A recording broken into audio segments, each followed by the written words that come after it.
And welcome back to Project Road to the Cup. Man, episode 2.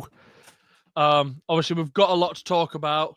There's someone out there I'd like to personally send shots to, and with all due disrespect. We're going to talk about the England game. Obviously, I want to talk about the Belgium game because that game is worth talking about. We're going to bring back the Cape Verde discussion. Amanda, we've got a list for you right at the end. So obviously, before we start, if you're into beats and you want professional mixing and mastering, make sure to check out beige.co.uk. Link is in the description. Use code TRIMITOFF to save 10%. And if you like curry and you're in a black country in Kingswinford, make sure to check out the ChilledCurryCompany. Link is also in the description. Mandem, we're going to jump straight into it. 1 minute in. Let's talk about England. Mandem, look, I watched that game, and don't get me wrong, man, I had a bottle of wine down me. I was feeling the spirit, Mandem. I don't want to be patriotic, but I can't help but feel like we had the best game yet. In terms of drama, in terms of how the game shifted, the goals that were scored, the works. Now, look, I've read a lot of stuff online. Obviously, I have to. I can't be, a host and just go off my opinion and whatever. Do you know what I mean? I have to research this stuff. Man, I'm frustrated. I'm seeing people out there saying England, God, this is the best England I've played, and da da da da da. Or, England, I reckon we win this after that game against Croatia. I don't want to see Konsa and John Stones at the back again. I never do. That were a fail from the get-go. And I'll bring it back, and I'll keep saying it, and I will die on this hill. Livramento gets injured out without playing a game, so that was already what a great pick when there's Lewis Hall at home. Fantastic. You'd expect him to bring, I don't know, maybe a Trent as a push, and in Big C's cubby wet dream, Ben White. Do you know what I mean? But he brings in Trevor Chalobah. Now, don't get me wrong, he didn't start, but that game against Croatia proved everything on why you should have brought Maguire. Fact. Maguire and Stones at the back. I'm sorry, but as a defensive unit, say they're both rivals, they work like jelly. They're absolutely fantastic. I thought Konsa were clueless. I sing Reece James's, praises. I do think he's arguably the best in terms of ability as a right back. I thought Nico O'Reilly, look, he's young. I can understand that, but the massive concern with Nico O'Reilly for me is he thinks he's a winger too much. There's a lot of times where the ball's very deep in their half, and Mandem, he's trying to dribble past it like a prime 2017 Alexis Sanchez. Like, do you know what I mean? There's got to be a point to Riley's game where we ought to think. I hope he does just start playing like a normal defender instead of trying to dribble everyone on. I thought, hey, and I've heard mixed opinions, but I'm keeping it a buck. I thought Rice were quiet, as per usual. Anderson, obviously fantastic, as naturally. Madueke, I thought was fantastic, and I genuinely think this campaign, Madueke is going to be a menace. Do you know why? Because he gets all the hard work done. Don't get me wrong, his output's terrible. If, and I mean this, if he can learn to pass, Madueke, no, but hear me out. Madueke has never played with a top striker before. Man, we've got Harry Kane up top. If he could just make a nice little pass 1-2 there. Like there were points in the Croatia game where he's on and he just continues to dribble. Well, you shoot. Do you know what I mean? You sat there and you're pulling your own hair, but I do think he's going to be a menace. Anthony Gordon, honestly, as DC once said, about as useful as an ashtray on a motorbike. There's certain limits to the game, but I must admit, I've been very skeptical of Tuchel. Very, and obviously, if we were to win the World Cup, then it would have proved me wrong, probably more than anyone, because I give him this World Cup and he's got to go, in my opinion, for the team he's brung and whatnot. I must say, he's playing a very attackive English team that can't defend. And we showed that first half. Like, don't get me wrong, I'm loving it. Like, Kane were dropping back. Wonderful balls. Pause. That's a mad pause. But Kane, important balls over to Jude Bellingham. You've got Madueke helping him out. You've got Kane lathering two of his own. Bellingham lathering one of his own. My man, Rashford, lathering one on his own. Man, then we shouldn't have lost that 4-2. Yeah, we shouldn't have won that 4-2. It's ridiculous. Don't get me wrong, the Butraguena goal, outstanding. I thought Pickford could have done better. I agree. Do you not think? I agree. I think Pickford could have done way better than that. I think he got a hand to it. He's got to save it. I'll be honest with you. I think Donnarumma saves it. I think Raya saves it. I'll be honest. Yeah. I think top keepers save that. 100%. Like I remember showing the highlights coming in, and I'm thinking, you've delayed yourself for the purpose of what? The ball was already mid-air, as about as it comes, and then he jumps together. And I'm thinking, what is this talent show we're doing? Same with Nico Riley, like I've just mentioned. Why? A lot of our defence as well, and I can't help but notice, other than Reece James and arguably Stones, because obviously he's fucking, granddad age. It's a lot of luxury, I must say. I like Nico O'Reilly, and I like. Do you know what Pickford said as well? Someone asked him, I was like, why in training is your hair fluffy, but in the game you've got it slick back and it don't move? And Pickford goes, it's my game face. Sam, I mean, it's embarrassing. I'll be real. Like, why are we talking? You know what? You know when teams are training and that, yeah. Why are we choosing to focus on my guy's hair? Yeah. Just fucking work, knuckle down, work hard, train, and go and make something of yourself. Win a World Cup for your fucking country. Like, what are we talking about? Fucking, what kind of mousse we're using, or what wax or powder, or what are you talking about? What's going on? You know what I mean? Are reporters that rubbish nowadays? That's what they're chatting about. They've got nothing to ask football wise. They're talking about what VO5 man's using. Are we all right? But do you know what I mean? It makes you want to go. Hold on, Pickford. Right, I can understand football, and I'm sure Sam, you can agree. We can all agree. Look, football, it is PR'd to the back knacker. You've got to half time. You've got to do these interviews for your football team. When it comes to international football, I'm sorry, but Pickford, in that moment, you go, sorry, mate, will you fuck off? Will you go do something? Silly questions. And for the sake of what? Give me your analysis about the game, because obviously I feel like hot topics were spilled there. Obviously, the Declan Rice going missing. Obviously, we spoke about the defence. Give me your intake, because I think personally, I think we struggled without Maguire. Whether you play Maguire with Conser or Maguire with Stones, I like Stones. I think he's solid. Conser's done all right this year, but I look at it and I just think we probably don't concede the second if Maguire's there. He just clears up. He wins everything. Do you know what I mean? He's not going to get beat. He's very rarely going to get beat in the air, we'll say. Do you know what I mean? Whereas Conser, he's not necessarily as strong as Maguire, in my opinion. So I agree. Maguire and Stones for the last two tournaments have been pretty solid in what they've done. We've in the Euros and the World Cup, we've obviously gone to the final in both. Okay, we didn't win them, but they've played a part. They've scored important goals. We've kept clean sheets. We've done okay. Do you know what I mean? But for me, Reece James, he's always going to be solid while he's fit. The problem is keeping him fit. That we know what quality he has.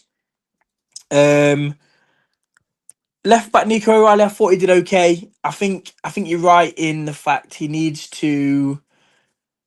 I think in the Man City team he gets a lot more space and a lot more grace than what he's going to get in this England team. And I think sometimes you've got to use that ability to just play a nice little 1-2, keep the ball moving. Don't get caught in dangerous areas. And we're lucky that he didn't get caught in dangerous areas. But in another game, he might. The decision in general to leave Lewis Hall at home perplexed me. Yeah. In general. Then when you lose Livramento, in my mind, I'm going, right, well, I've already got Jed Spence and I've already got Reece James. They are both adequate, very good right backs. I tell you what I'm going to do. I'm going to put a left back in the team and we'll shore it up. We'll make it work. Lewis Hall had a great season. Can't understand it. But from what I understand, he's gone. Oh well, Chalaba's already in in the USA. He's in Times Square. We'll send the helicopter. We'll pick him up. So what are you talking about? Leave him there. Fucking Yeah, bunny. fuck him. What are we You know what talking I mean? about? You know, he can play right back, centre back, whatever. But so can Reece James. I don't need another one of them. What are we talking about? I can't believe he's left Lewis Hall at home. It makes just no sense to me. Do you know He's what? probably he's probably the best natural left-sided player we've got. Yeah, yeah, I For agree. me, him and Jed Spence have been the English players that have spent the majority of their time at left back and actually looked pretty good this season. You know, but we know what Jed Spence is about. We know that he's got bags of quality. We know Lewis Hall's got bags of quality. I just don't understand what your thought process is on not having them in the squad. Okay, you've decided that Livramento's your guy and Spence is going to be your left back, no problem. But as soon as Livermento gets injured, you just think, well, Jed Spence can play either role, and I'll just bring a fucking natural left back in. Makes no sense Yeah, to me. yeah, Midfield wise, I thought Elliot Anderson was pretty good. Got a nice little assist in open play. We'll say that. Um, Declan Rice, I thought he was okay. I didn't think he was spectacular. I didn't think he was shit. He got, he takes good corners. I'm not going to take it away from him. He takes good set pieces. That's not a dig at him. That's not a slight on Arsenal. That's nothing. He does take good set pieces. He knows the right areas to put them in. And to be fair, it is a little bit impressive. He's doing the outswinger. We're still scoring from it. Harry Kane, obviously, it's a great fucking header. But for me, Declan Rice was just running the mill. He didn't show me anything that makes him 120 million. yeah, He didn't show me anything that made him 20 million. Do you know what I mean? He's smack bang in the yeah, middle of them. Do you know what I'm trying to yeah, say? yeah, I'm not trying to criticize him. He just was one of them games where he did what he had to do. He didn't do anything more. He didn't do anything less for me.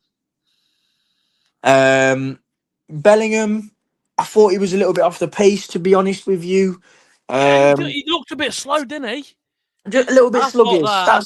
That's the Yeah. thing, and obviously, I think he's just come kind of off the back of an injury with Real Madrid. He's come straight into the squad, and uh, anybody that's played football to any level will tell you that if you have an injury, you don't gain match fitness by training.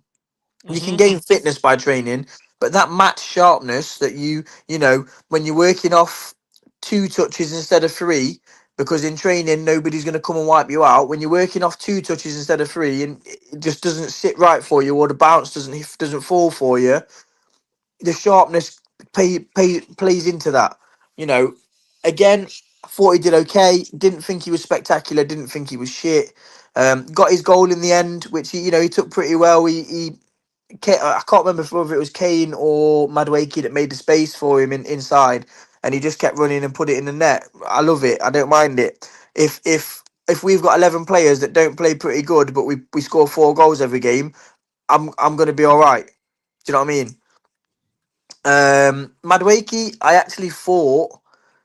thought he had a decent game, and as horrible as that is to say, I don't mean this in a bad way, but I think that he had a good first 45, then dropped off a little bit. Yeah, But I what he think so. what he Yeah. did what he did in that first 45, he showcased actually when he wants to put his fucking big boy pants on and the brain on, take your man on and put the ball in the box. There was a couple of really nice balls where the one Kane or Bellingham just didn't make that near post run, or somebody didn't make the far post run just to get a tap in. A little bit like, I don't know if you watched the Spain game yesterday or the day before, where Oh, Arabia. Oyazabal played it across the box, and Lamar just got a tap in at the back post, bro. It's fucking, you're not scoring an easier goal all game. Do you know what I mean? Yeah. All year. So for me, I think it's just that kind of intelligence to know what Madueke is going to do. And I think the problem is because he's inconsistent, nobody knows what he's going to do. Sometimes I don't think he knows what he's going to do, as horrible as that sounds. I You're think right though. sometimes No, you're he's right. in that instinctive player, and there's nothing wrong with that. But I think sometimes when you're training a certain way and then in the game you decide to do something different, you almost throw your players off sometimes because they're expecting a ball to the back post and you've dropped it in on a near post. So it's kind of just not trying to, not for me, it's not trying to make your game predictable, but it's trying to make sure that your players are you on the same page. Yeah. Um, The same wavelength. Gordon, yeah, exactly that. You know, you know that the first two or three crosses he's getting, he's going front post. He's done it in training all week. He's hit that. He's hit the byline. He's hit the front post. So Kane, you gotta fucking be there. If you're not there, it's on you because I've told you in training. I've shown you in training what I'm about. Yeah. You know, Yeah. Gordon. I Oh, he shouldn't be understand why he's in the starting. team. I understand why he's in the team, right? And that doesn't mean that I think he should start, but I understand the dynamic of player that he's going for because what he wants is two dynamic wingers that are willing to just run in behind. Now, obviously, Madueke wouldn't be playing if Saka was fit. That's for certain. Okay, Saka's not fit. Simple as that. But Tuchel's philosophy at the moment, or style of fucking play, whatever you want to call it, is give Kane a fucking free roll. And I've been saying this. You will know. I've been in the chat. I've been saying this. This is what Tuchel should do. Yeah. Give Kane his free roll that he has at Bayern. He will play as a 6, an 8, a 10, and a fucking 9 all in one. And he showcased it. He showcased it on Tuesday or whenever it was. Sorry. Do you know what I mean? He was dropping in, breaking up play. He was dropping in, spraying fucking 40-yard passes, 30-yard passes, little nice little intricate play. Okay, he scored a penalty, he got on the end of a corner. But on another day, there's going to be more chances. Croatia are quite a rigid Yeah. team, to be fair. Yeah. They're not easy to play against. They want to get in amongst you. Do you know what I mean? Yeah. But They're very Kane, tightly man marked. of course they are. Kane's always going to be Kane. People Yeah. criticise Kane, and I just think it's wild. The boy's got 80 goals and assists this year, club and country. Yeah, he's outscored Cristiano Ronaldo's best ever goal scoring season. And man, them are looking at him like he's still some run of the mill pussyhole from like Leighton Orient or something. What are you talking about? Are you all right? I like Rashi. I think Rashi came on, did well, got his goal. For me personally, it'd be Rashford that starts over Gordon. I think Gordon comes off the bench when tired legs. He's going to get more of an opportunity. I think Rashi for me has to start. Um, And again, once Bellingham gets up to speed, he's going to continue making the runs in beyond Kane so that when Kane drops in, he plays the killer passes. It works. Do you know what I Yeah. mean? It's not Yeah. all about Kane scoring, but for me, Pickford, I think he should have done better for the strike at the edge of the box. But I think he's got a clear hand to it, and I think he's got to get two hands to it, or he's got to have a stronger hand. Again, I'll be honest with you. I think Trafford saves it. Yeah. I don't mean that disrespectfully, but Trafford's just naturally bigger. He takes up more of the goal. I just think Trafford just palms that away like it's fucking nothing, To be and, fair, and for you know me, what? We're so lucky. More teams don't try that because when you actually look at Pickford and he's not that like he's a pretty he's small he's dude. he's, he's very small and he's got small arms.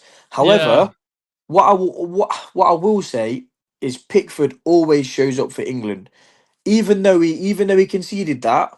I don't think he really put a foot wrong. Other than that, and okay, we could say that's one mistake, but you look at some of these other goalkeepers that are playing in these tournaments, and you think, well, fuck me, like some of these can't even kick a football.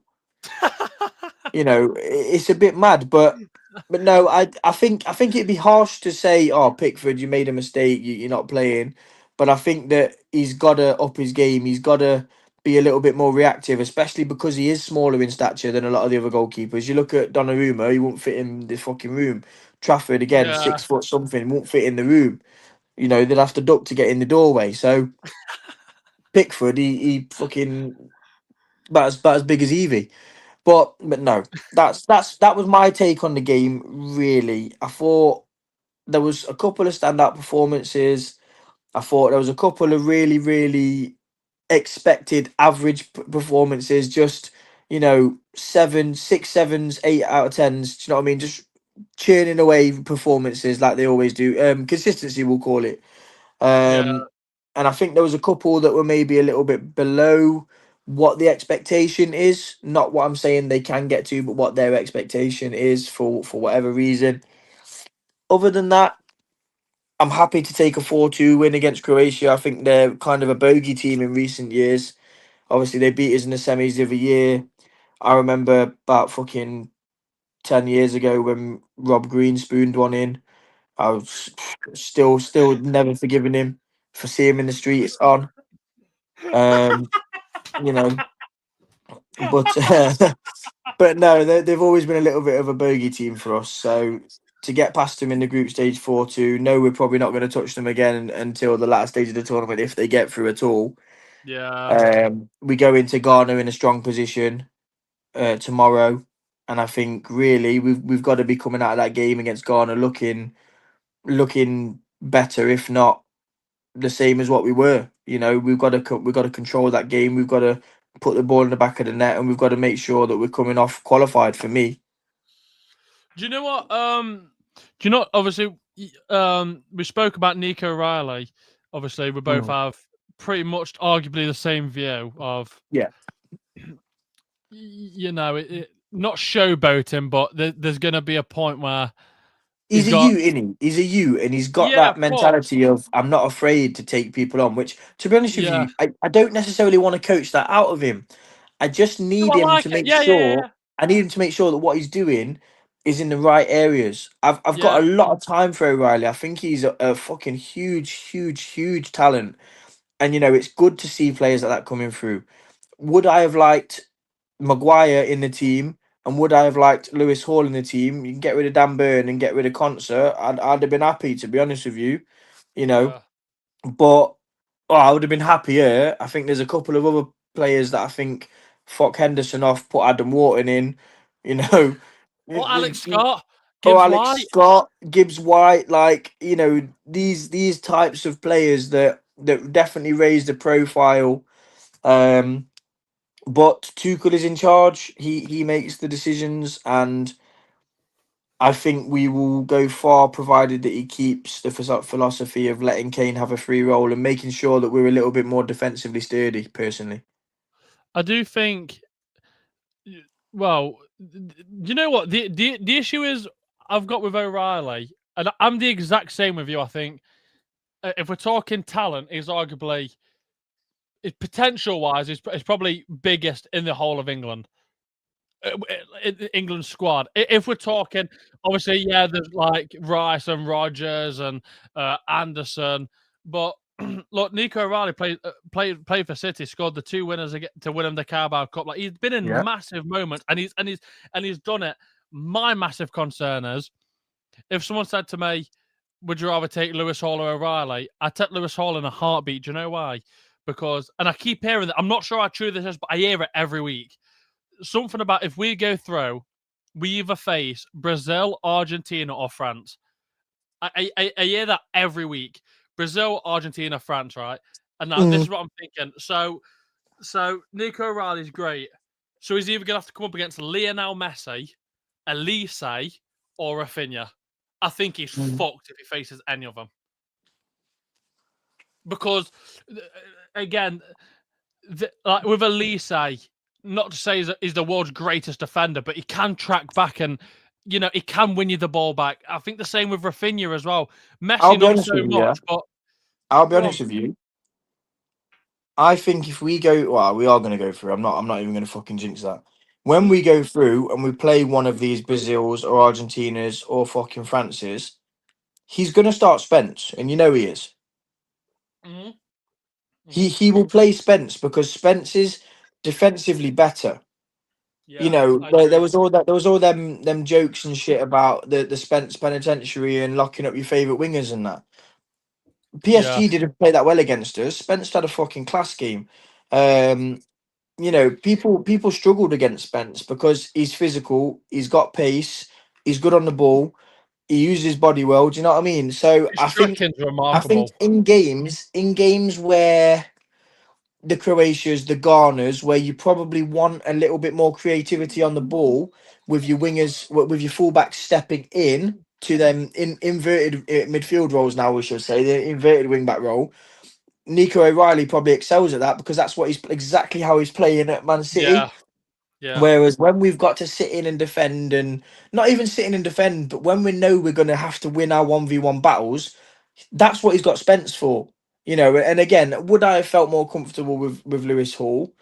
I like Lewis Hall. I like Spence. I wouldn't particularly feel uncomfortable with either of them personally, you know. But I think that's exactly why he's there, because I think really Tuchel's probably identified that Rafinha plays on the right, yes, yes, Messi yes, yes. plays on the right, Elise plays on the right. All of these players play on the right, so really that's why he's not gone. Oh, I've got Spence and James, because he's gonna play Spence there because really Spence is probably the more defensive fullback that we've got. Reece James is good on the ball. He's strong. He's physical. He can defend. Um, Livramento even again going forward is decent. He's not the best defensively. He's all right, but I think that's his plan personally. I mean, yeah, there's got to be something there with who he's brung because Because it sure as shit ain't going to be Dan Burn, mate. Because you get yeah. fucking Can blazed I up. can I just say as well? This whole Put Dan Burn I in a don't spliff. I don't understand. What? I just do you know what? I'm gonna end this. I'm gonna end this. The whole damn burn thing. Yeah. People keep saying, and I keep reading it everywhere, and people, even in our group chat or people I talk to outside of YouTube, they go, "Well, we've brung Dan Burn for set pieces. You know, he doesn't score. He's Yeah, got two. He got 2 goals this season. He got 2 goals last season. So what are these set pieces? Like what? I'm fed up of Aaron, but Dan Burn, he'll come in when we need when we need a cross. I'm sorry, but Maguire's right there. If we're talking set pieces, I'd Maguire's take done more Maguire all set day. pieces. Dan Burn, he's not. He don't. He scores 2 a season, 2 goals a season. They might not even be set. Do you know what I mean? There's this whole concept of, but we've brought Dan Burn for set pieces. He don't score set pieces. He don't get involved in set pieces because he don't do anything in them. One thing I do want to bring up, and this, fuck me. Well, when the game was on, I didn't actually notice it until I saw it on Twitter. Now, this, you have to bear with me. This gets me at a whole nother level. I understand. We're England. I understand we're arguably, in an aspect, one of the biggest well-known nations in the World Cup. Mm-hmm. This on your screen is fucking appalling. I didn't see it when the game first started going on. This is this is appalling. Our close. Mama can't even sing national anthem. Are you joking me? Everything's a cash cow now, mate. Listen, Look at yeah, that! these hydration breaks, yeah, are a way to just introduce adverts into football. They Yeah, introduce adverts into films, everything now. This is just a way to introduce adverts into football, and they'll start to transition it. You know, it probably won't take in this country because everyone here is a fucking just a meathead, aren't they? Just fucking yeah, hydration break. And to be honest with you, genuinely, some games, yeah, it's required. You do need a hydration break. I hear it. You know, you're playing in 30, 40, 50-degree heat. Not many people are used to that in Europe, I'll be honest. yeah. But some of these games are played in fucking, and we've spoke about this before, but some of these games are played in air conditioned stadiums with roofs on. 11 p.m. You know what I mean? 11 p.m. at night with air conditioned fucking stadiums. My room's hotter than where they're playing. I'm sweating up. Got no fan. Do you know what I mean? Fucking fuming. They've got fucking built in fans. I'm sick of it. No, but you know, so it's one of them where you just kind of the hydration breaks. They're put in there 5 minutes of what, and you then some person comes on, talks some absolute rubbish. You know, I don't mean this disrespectfully to anybody, yeah, but they had in the Brazil Haiti game the other day. Brazil were playing in blue and Haiti were playing in white. They brought on Emma Hayes to do analysis, yeah, and this might not affect anyone else. It might just have been my ADHD, but they gave her a tactics board, and there was a set of blue magnets and a set of white magnets. They'd use the blue magnets for Haiti that were playing in white, and the white magnets for Brazil that was playing in what in blue. And that fucked with my head. I was thinking, why didn't you just Yeah. play with blue and white? Sam, I'm so glad you brought her up. Obviously, at the start, I said there's someone I want to diss. This fucking bitch, right? Let me try and make everyone understand something, right? You can see her there in the blue. Obviously, like Sam says, she's got the chalkboard. She's got the X's and O's. Do you know what I mean? Mandem, she has not got a clue. She has not got a clue. I'm watching these games, and you're right. It's every hydration break. They're sat there in games where like it's Spain versus Saudi Arabia, arguably one of the both hottest countries in the world. Man, damn, what do you mean you need a hydration break? And then this fucking clown comes on, and she's there on a board. What you say, Arabia, and it's not just that game. It's every. I fought against England versus Croatia game. She's there going, well, da da da da da. Are you blind? And what she said, well, you see Madueke moves up there, and then you get Modric follow it. I didn't see Modric near Madueke the entire game. What a load of bollocks. Man, then we're joined by funds. But what a load of bollocks. I've never known someone to spew so much bollocks and get it wrong while watching the game. Funds, ever so quickly while you're here, talk to me. I'm sure you've got a peace of mind. This fucking slag. I wish this one talk to me. Oh no, don't. Honestly, I've never been so pissed off. Every time she comes on, she's never right. She's not got a fucking clue. Talk to me. You know what? Yeah. Big up Project Prem. You know what I'm saying? Sorry for the lateness. Like and subscribe, people. Yeah. Yeah, man. Do you know what? It's something new to look at. That's how I see it's something new to look at. What do you mean by that? What do you mean it's something new to look at? No, you got to realize with this World Cup going on, yeah, with how like these rules and all this stuff going on, like the hydration break and that, like things like this is gonna happen in it. Like, and plus, if you want to dive into a next conversation to do with women's football, this World Cup is the perfect example for it because they're trying to gel everything in that normally in the football world, away from America, things like this don't happen. It's not normal. So now that we're in America, I'm being serious. I saw a quote.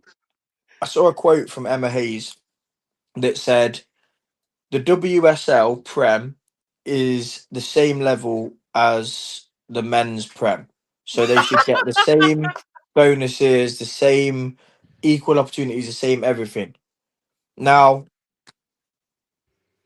women's football, there is amazing advancements that's been made into women's football, but I think it's incredibly naive for anybody to sit here and say that women's football is as profitable as men's football. Sometimes for a lot of these clubs, what a lot of people won't know, a lot of these clubs actually run their women's team at a deficit or at a loss just to keep them going based off the money that they make from the men's side of football. Yeah. And I think a lot of people don't realize this. I think they genuinely think that it's as profitable and that you know that tens of millions of people watch them. And and I'm not being disrespectful to women's football. Like I say, 20 years ago, you wouldn't have even had girls that kick footballs, really, or very little, I should say. Both my girls play football now because I encourage them, because I want them to do whatever they want to do. I think that the advancement into sport for women is massive and is much better, but I just think we can't be naive to say, oh, well, we're going to pay the same amount to women. We're going to give you 30 million a year, like, I don't know, Rashford might get, 500k a week or whatever, when actually you don't actually make that revenue in your TV sales or in your stadium sales or anything like that. Like it just doesn't correlate. And I think sometimes we've got to regulate that. I've just got a stat up here, obviously about profitable and everything else, because a couple of years back I watched this clip of this dude and they were explaining how obviously women aren't going to get paid enough again through revenue. People have to watch the women's Euros final. It estimated the final alone reached 450 million views. Are you ready? Yeah. Manchester United versus Liverpool, not a final, not fuck all, 500 to 700 million. I mean, Sam's right. You can't be naive, innit? Like, I'm sure everyone knows that. It's just that people to do with the, women's football, they like to be naive and like to think, it should be the same when it's not, because you're about 40, 50 years behind. No, but I just like in terms of what you're saying, I just think to myself, when you say these things, I think you're actually pushing women's football back, because I think that you need to appeal to the audience that you've got. You need to appeal to the male audience, because I love to support the Lionesses. And the Tottenham ladies team. And I'm not going to, what Emma Hayes or anyone else says about the advancements in football or the equal opportunities or blah, blah, isn't going to put me off. But I think some blokes would just turn the telly off because they think, oh, well, she's talking rubbish. I don't care. Yeah, what a load of You know, bollocks. and I don't mean that in a horrible way, but I just think that there are blokes out there that won't necessarily actually understand they're trying to fight for something that they think is right. Whether we agree it's right or not, that in their mind it is. But I think, like I said, I think it comes from a bit of a place of naivety where you aren't actually looking at the figures, you aren't necessarily privy to what the club makes are based off women's football alone. And I think if they got closer to that and maybe publicized that a little bit more, I think a lot more people would kind of understand and go, well, actually, the ballpark that we're in is where we are. And in 20 Even years' so, time, it might be sense of completely entitlement different. as well there, because they think that they should be getting them type of numbers and they should be getting these privileges. When you can't, you have to earn it. You have to, like you said, Sam, attract a certain audience. Do you know what my favorite clip? They haven't. Sorry, Funds, but do you know what my favorite clip is? I think this is the most perfect example. That Chloe Kelly interview, and it's David Beckham or Beth Mead. Oh, that's a tricky one. Oh my God. Mead for Washington 22. Shut up! What are you doing? And then she was like, Pele or Beth Mead, and she was like, oh God, shut up, bro. No, but you've got to be you've got to be trolling at that point. What you're doing is for clout. There's absolutely no way that somebody's gone, oh, Pele over 1,000 goals in the game, right? Won, think 3 World Cups that he won, an X amount of club trophies, and they've gone, yeah, Beth Mead 2022. Like, Beth Mead's a good footballer. No, Beth Mead's a good footballer, but ahead of Beckham, ahead of Pele. What next? What next? Do we take? We taking Beth Mead 2022 over Ronaldo and Messi? Like, what's going on? Come on, help me. Mead for Help me to help 50. you.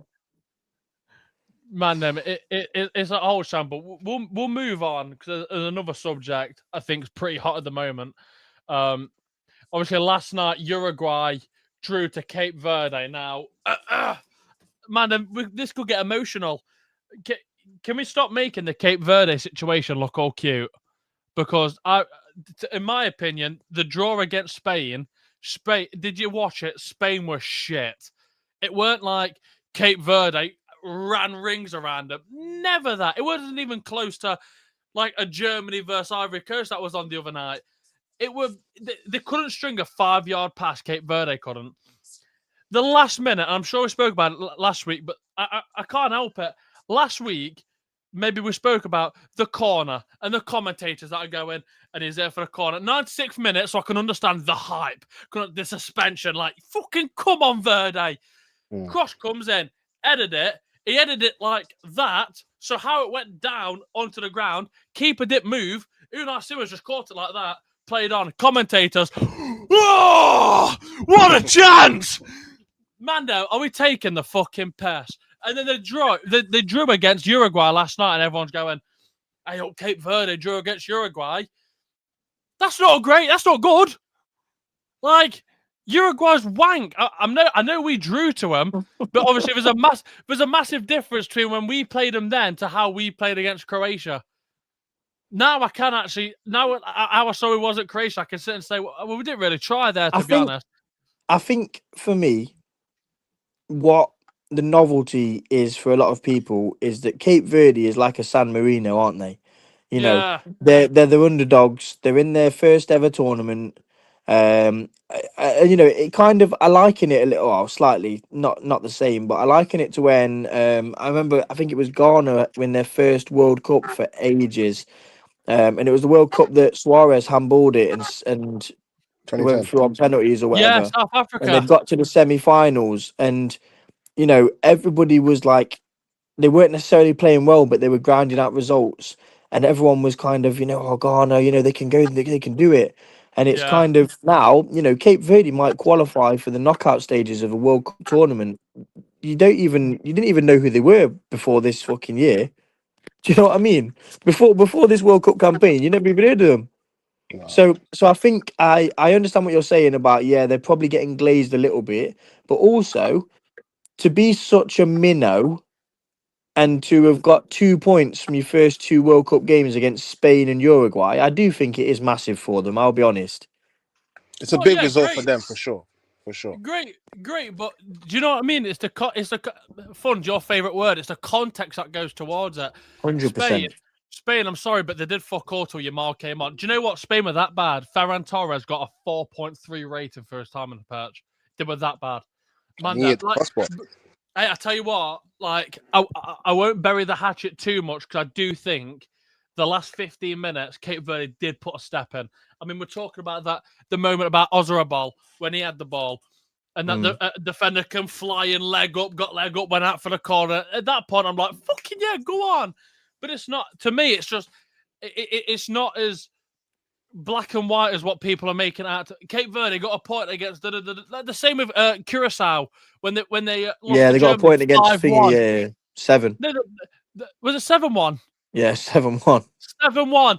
They've made history. They've just scored against Germany. Fuck off. What do you mean, bro?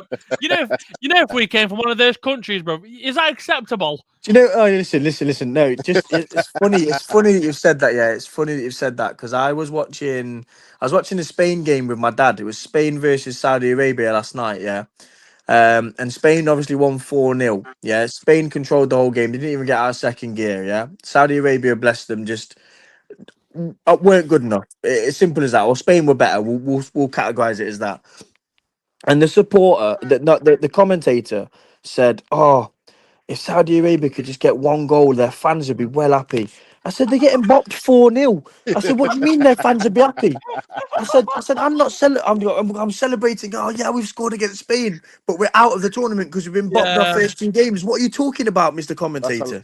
That's a lot of but that's a lot of these like the commentators, It's their cup fighter. It's mad. It's like this is their cup final, isn't it? Like our goal is like good enough for them.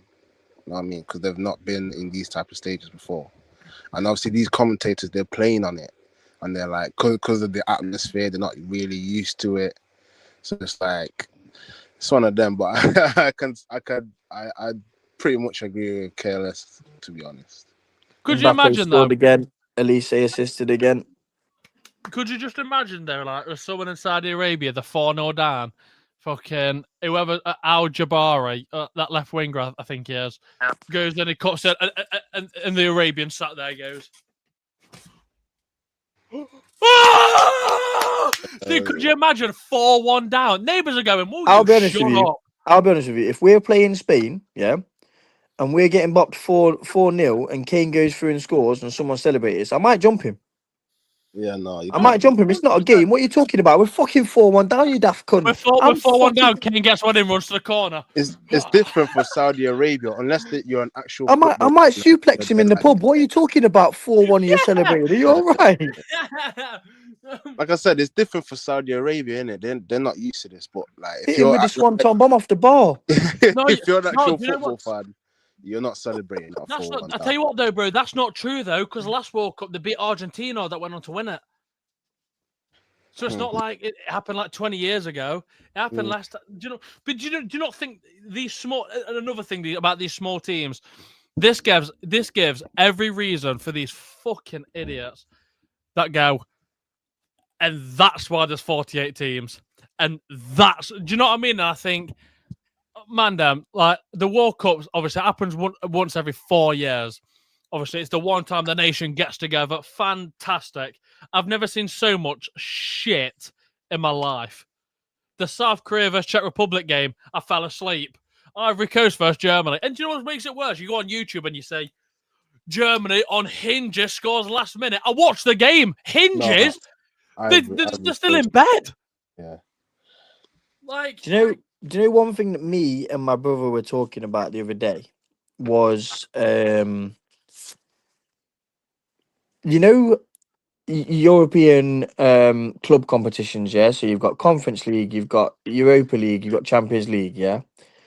Some of these Curaçaos and Cape Verdes and these teams that are ranked 100th in the world or whatever, blah, blah, right? I think that up to a certain ranking, you should play for the World Cup.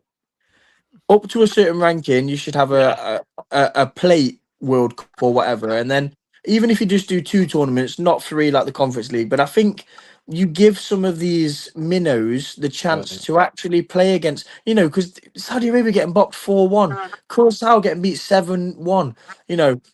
I just think actually you give some of these smaller nations the chance to go and take silverware back to where they're going to. yeah. I don't know. You've got your top 40 in the world, right? You've got, I don't know, top 60 in the world that you will qualify for the World Cup. Then anything between the top 61 and 120 will qualify for the plate. And you do it that way. And then, your Brazils, your Netherlands, your Argentinas, your Frances, your Englands, they're all going to be in the same tournament. You're going to have to beat the big boys if you want to win it. Yeah, you don't get to skate by just fucking, oh, well, my group was fucking Panama, Scotland, and fucking Haiti. Do you know what I mean? Brazil get that group, you expect them to trounce them all. Then they go through, they get an easier fixture in the second round because they've won their group. You know what I mean? They get the home fixture. They end up getting fucking, I don't know, Croatia or fucking someone. You know what I mean? Lithuania. So I just think to myself, like, I think that'd be a really good idea. Why do you have 2 European club competitions, but you're not willing to do it for your World Cups and your Euros? I think it's a bit silly. I think so. Do you know what? An interesting what you mentioned Panama there. I've just checked. Panama in like club in country world football rankings, Panama are 31. They're above Sweden, Scotland, Congo, Serbia, Czech Republic, Poland, Turkey, Ivory Coast. That's nuts. That is. That's How? another. That's what I mean. Put an How? 11. I could put an 11 together today and beat them. Do you know what I mean? It's one. That's another one. What determines these positions? Because we're 4th, but we went out last World Cup. We were second. We were second in the World Cup. We went out to fucking France. In the semis. Sorry, we were third. We were third because we beat Thingy, didn't we? On pens. I suppose, yeah, we got to the final of the Euros. But Panama 31. Like to say in the World Cup yet? Yes. They played Ghana.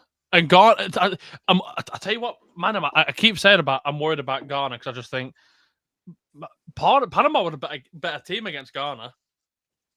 Like they actually was. More shots. They lost, but more shots, more possession, more key passes.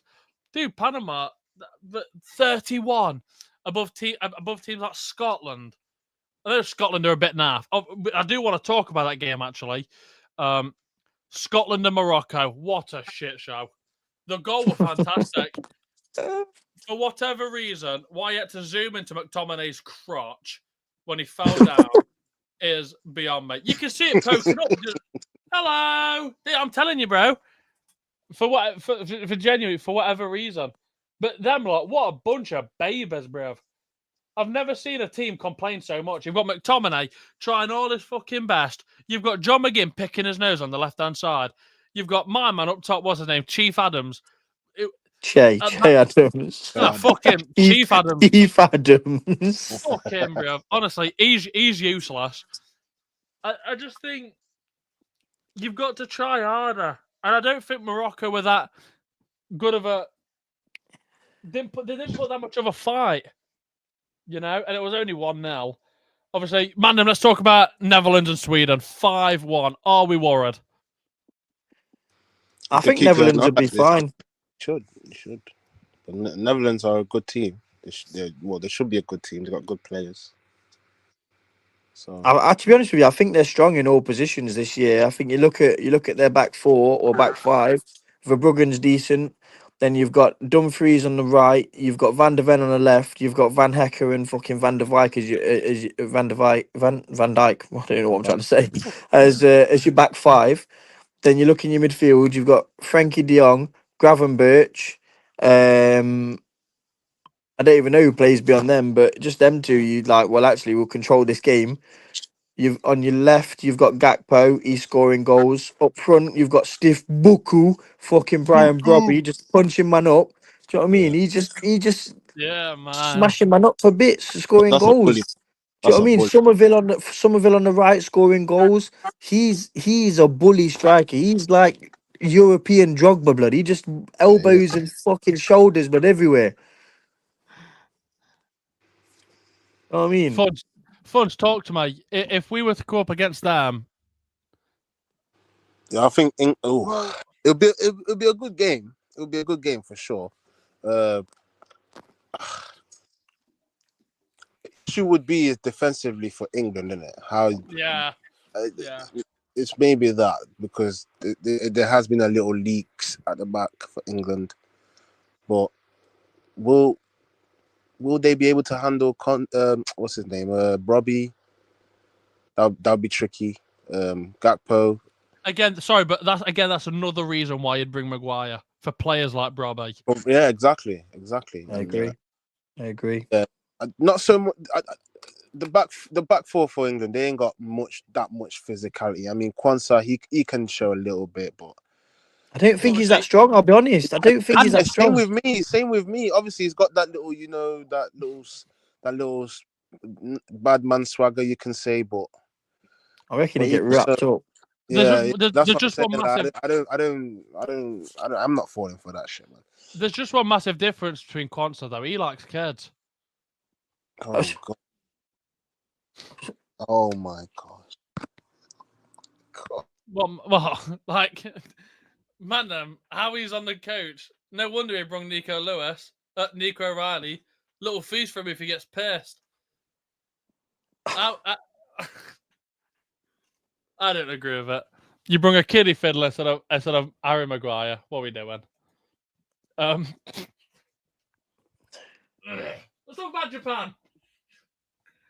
To be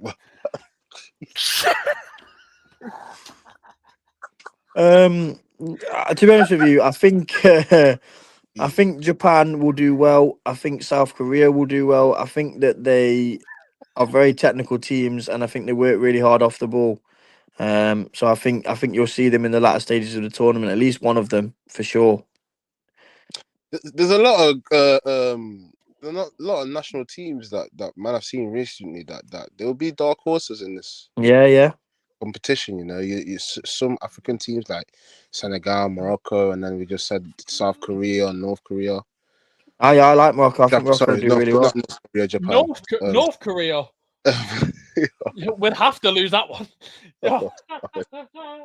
Yeah. No, there's gonna be a lot of international teams that are gonna be dark horses, man. I think Senegal will be one, maybe. Morocco as well. Yeah, I'm looking forward to them too because they were in the African Cup final, weren't they? And so yeah, there is a lot of fodder though. Yeah, but it will start to wind. It will start to wind itself down. Yeah. No, Senegal, the first game we played France, innit? How the hell did you lot only score 1 goal is insane to me. Yeah. Insane. The I don't amount know of why you're chance. saying us lot like we're not English, but I don't know what do you mean by that? No, no, I'm Senegal in it, but yeah, no. How they lost not how they lost that game or even not scored more than 1 goal is insane because the Yeah, they amount of played chance well, to be fair. is insane. But yeah, no, I'm looking forward to these teams. Do you know what? I think it would be a detriment if, like with the Verde game in Spain, I'd be so not ashamed. I'm not that bothered, but like, if it came down to like, I don't know, let's say Verde and Spain go at it again in like round of 16, it'd be a massive shame if Spain drop a stinker and then that's the game Verde win. Then it's like, well, you're obviously not going to win it. Whereas if you have Spain, it's like kind of obviously we'll cover every team of the Project Prem. Funds, talk to me. Portugal won, DR Congo won. I mean that's got to be something for you. Something for you is nuts. No, hey, Man Right, basically said your team stinks. no. Yeah, they shouldn't be picking up any points. You've been gifted a point because Ronaldo's dead. bro. You know what's mad? Yeah, I was saying 99% faith and 1% chance. And I was Really? and I was getting flipping. Yo, That was in the chat. I had people literally after the game, after my neck, like saying that, yo, Pause. Pause. What do you mean after your neck? What do you mean by Yo. that? Relax on that one. That's crazy. Yeah, why for that stuff? Why for that? But yeah, Wow. What's going on today? no, people after me still, and they were like, yo, you're not supporting Congo. You're not backing the team. I'm like, well, I was. I said 99% faith in it. You know what I'm saying? I had faith in the boys. No, you know what? Yeah, what saved us in that game is that the midfield for Portugal were shocking, absolutely shocking. Like they were playing through Vitinha when really and truly you should be playing through Bruno Fernandes or Neves, Neves. But because they kept giving the ball to Vitinha, he's just holding the ball for an extra 10-15 seconds, like. And there's loads of movement. Don't get me wrong. Congo held their own and had the formation set up. Whatever they had, the banks of it's 6-4-1 or whatever it was, and yeah, they held their own. But Vitinha weren't really creating anything. You know what I'm saying? Side by side, backwards, and left, right, backwards. Like, and then Neves is doing the ghost runs, but he's not getting the ball. Fernandes is screaming for it. He's not getting the ball. You know what I'm saying? People criticize Ronaldo. I hear it, but at the same time, when you're not getting the ball up top, and Sam, you know this. When you're not getting no service, there's no point being on the pitch. Yeah. No, it's techie like that. But I think the problem is I don't think they trust Ronaldo. I'll be so real. No, they don't. I don't think they've got trust in him. Like we were talking in the chat earlier. Rems was talking in the chat, and But I don't understand why they don't though. He's their top goal scorer ever. but you listen, yeah. We all know, yeah, that at some point our star man, our star player, whatever, is going to decline because he's getting older. He's gone to play in a league that is not competitive. That really he should score 50 goals a year because he's played at the top level all his career. Yeah, 100%. And he's now coming into a team, and I genuinely mean this. I don't mean any disrespect to him. He's obviously a phenomenal footballer. He obviously has the IQ, but sometimes your IQ and your body don't align.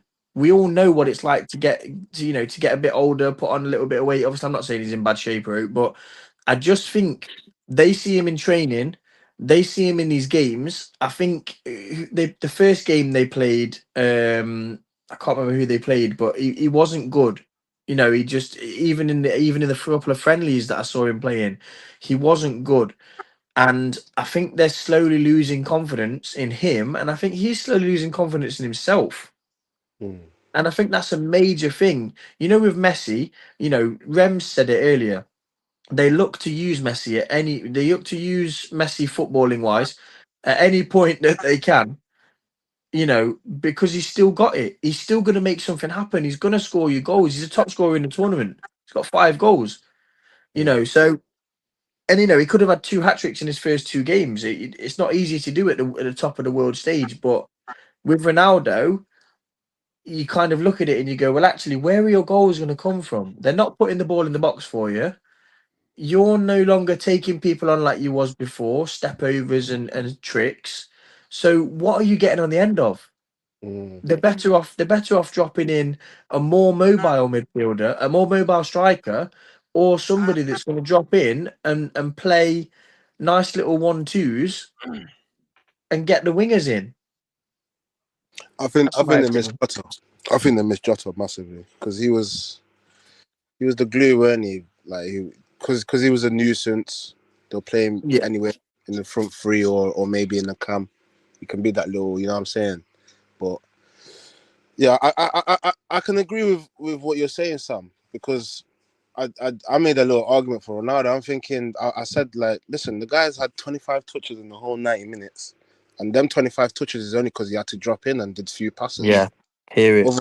Other than that, when he's in the box, you're not really finding him. And when he did have the chances, they were half chances, innit? So it's like, But I but look at both sides. I have sympathy for him, but at the same time, it's like, just like you said, if you're not gonna do that dropping inside more often, or if you're not gonna be that playmaker a little bit, or if you're not able to get the ball in the box for him, how are you gonna get your goals?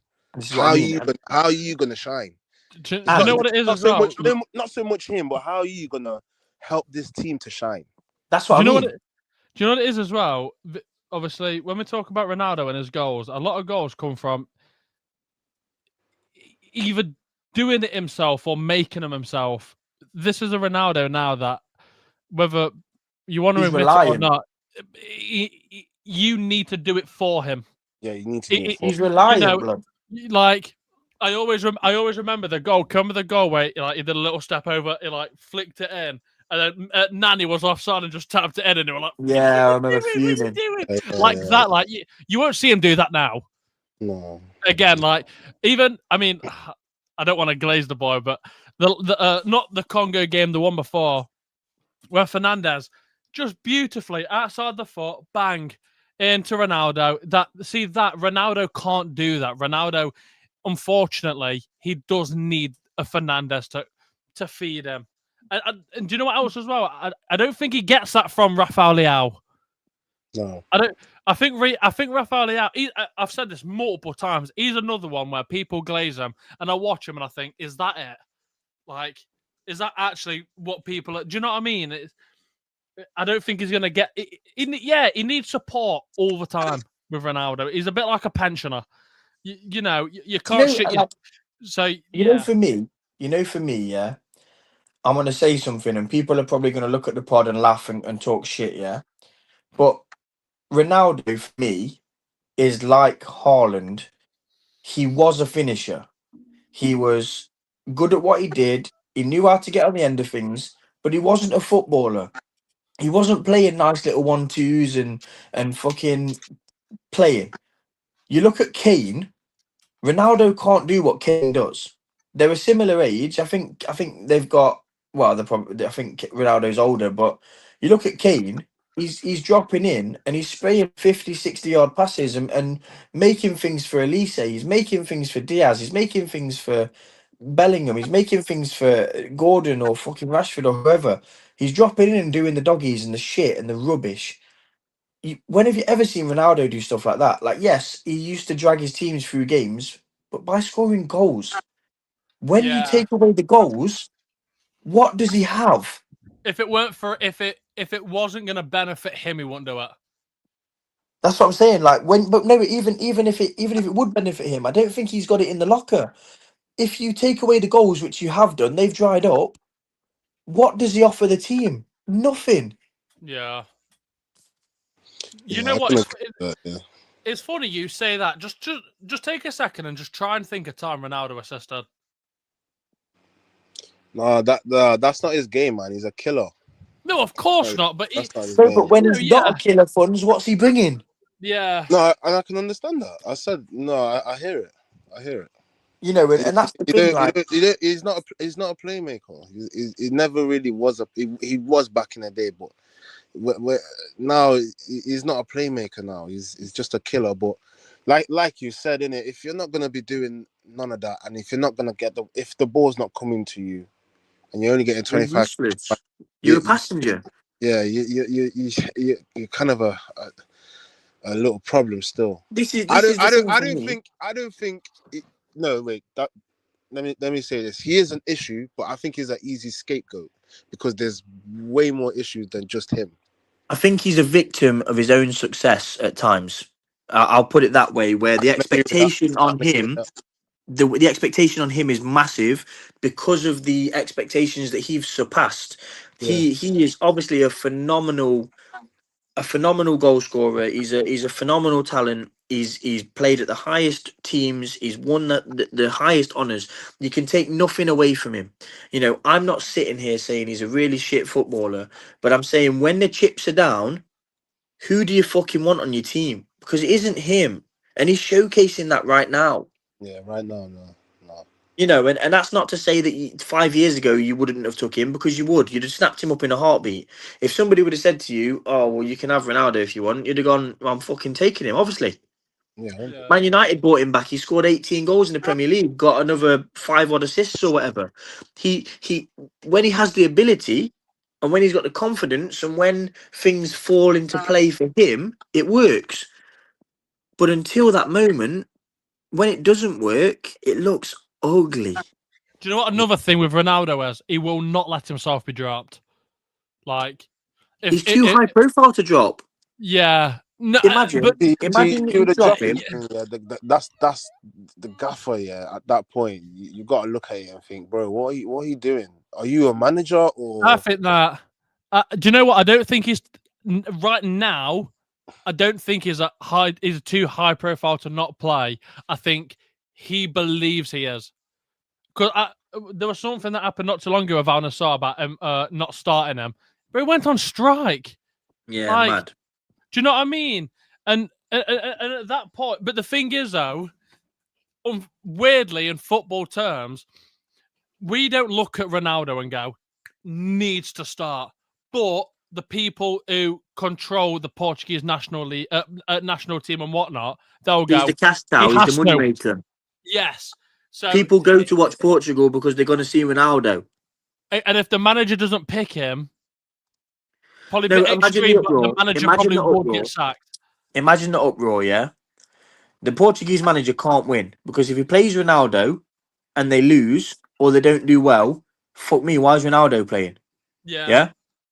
If they don't play Ronaldo and they don't win or they don't play well or they lose, fuck me, why is he not playing Ronaldo? Yeah. Do you know what I mean? Ronaldo makes the difference. He can't win.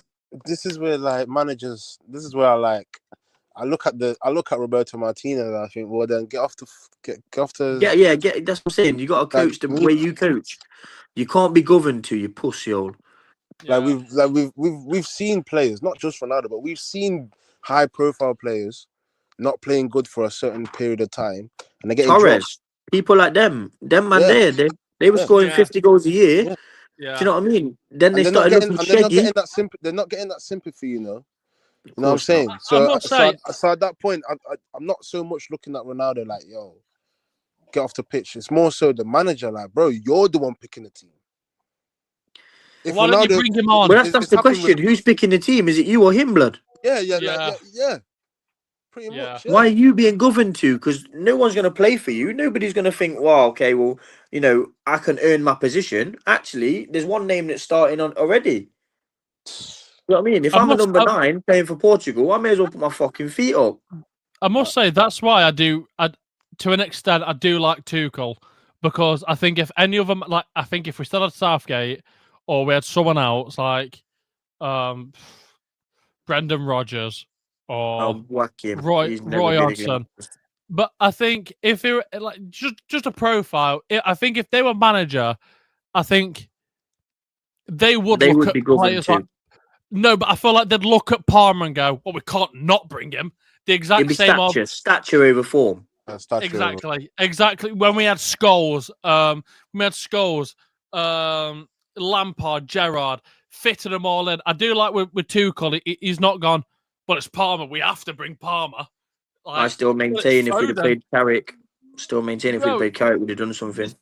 do you see what I mean? So I do rate him in that Just aspect. give me the job now. Just give me the job now. I'll take it. It's no problem. Yeah, I would like to see us manage a club. I think that'd be fucking cool. That'd be fucking cool. Man, we're gonna move on to the list, to the team, to the supreme team. Mandem, I sent a task to the Mandem. Obviously I'll explain you the rules. Oh, let me get it up. That's the wrong one. So once again, goalkeeper to striker 4-3-3. I told the Mandem you need to write down your most memorable players from the World Cup from each position you think of. So let's say Sam, you think of a left back, you've got a name straight away when you think of World Cup. Funds, you might have an 8 you remember straight off the back of your head. You put him down. It's pure vibes. There's no rules. It's just pure vibes and nostalgia. It could be a player that played today or a player in the 90s for some, Sam. Wait.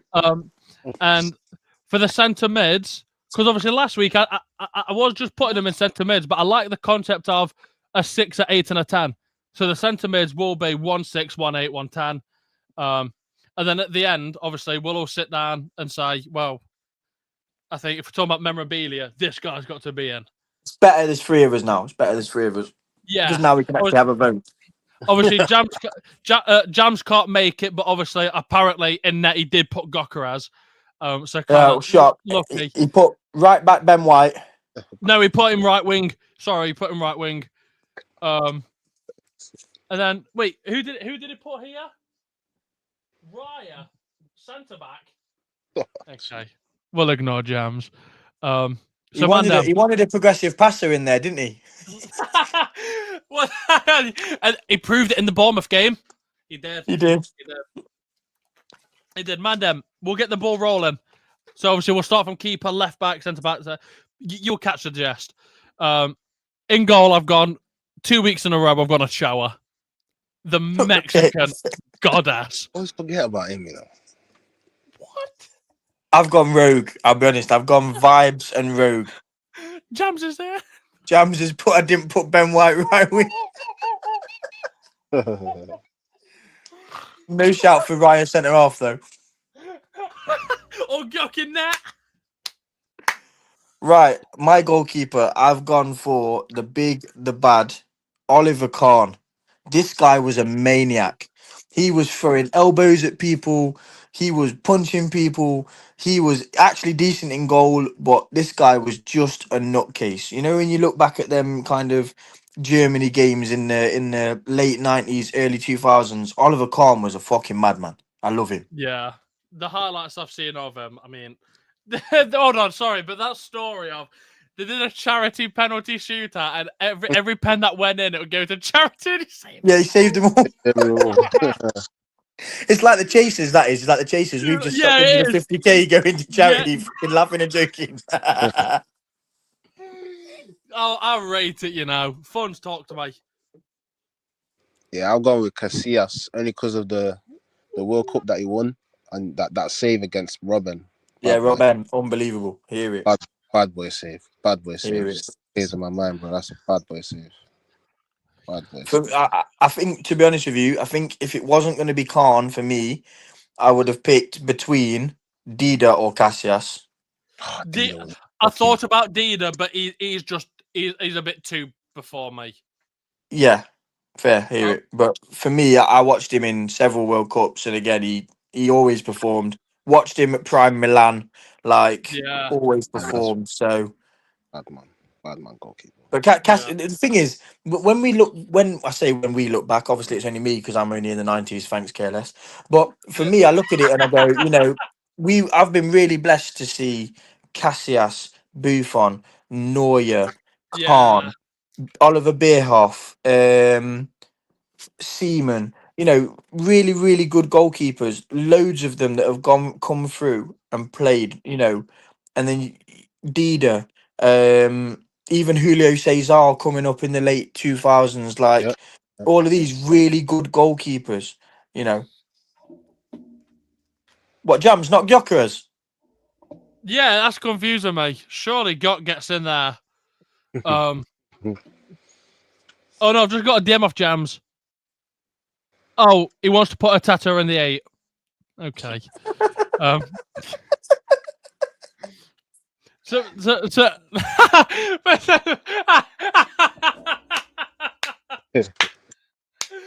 oh, so we've got Ochoa, Oliver Kahn, and Casillas.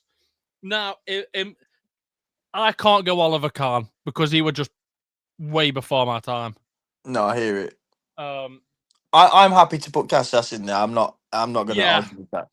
yeah. I think. I mean that. I mean, what a final. Yeah, Yeah. I'm only picking Casillas because of the World Cup that he won it. Yeah. Ochoa is a very good shout. He's the vibey keeper that man knew for like a good 8 games. Like he was cold. Yeah. Then. To me, He just Ochoa, doesn't age. He just doesn't Yeah, age. yeah, yeah. Every He year looks they're there. He's good. like a vampire. It's like they put him in fucking cryo freeze or something until the World Cup rolls around. Then they just unfreeze him. Like what's going on with my man? I'm trying to figure out how old he He was is. very inspirational for He's Mexico. 672 now. He's 40 now. That's what I'm saying. Him and Craig Gordon are duking it out for who's about. Wow. What? Who? Yo. So Casillas goes in. Left back. I found left back the trickiest. I couldn't think of any other left back, but the one that did spring was Marcelo. I don't know Fair. why. There's absolutely no argument for it. I just remember him in that fucking beautiful orange shirt, yellow shirt. Just Afro. yeah. Sam, Similar vein. I went Carlos. He's my guy. I watched him. yeah, I remember seeing him kill fucking 3 kicks outside the wall and bend it in. I remember seeing him nearly fucking kill people, decapitate them in the stands or in the goal. It was either in the goal or it was in row Z and someone was dead. Do you know what I mean? It was either a goal or there was a fatality. Do you know what I mean? That man had some shot power in the legs. But he was techie with it. It was stiff buku tech. It was mad. The way yeah. that man moved, it was crazy. But Carlos is one of my favorite left backs ever. He's arguably one of the most Premier League players to never play in the Prem. Yeah, I agree. Just I agree. I think it's phenomenal. Funds. Yeah, I'm going the same with Sam Carlos. Just before I stopped watching all the OGs. Then he was a bad man left back, up and down, long shots, any type of acrobatic shots. He'll catch you with his left foot, guaranteed goal or guaranteed on target.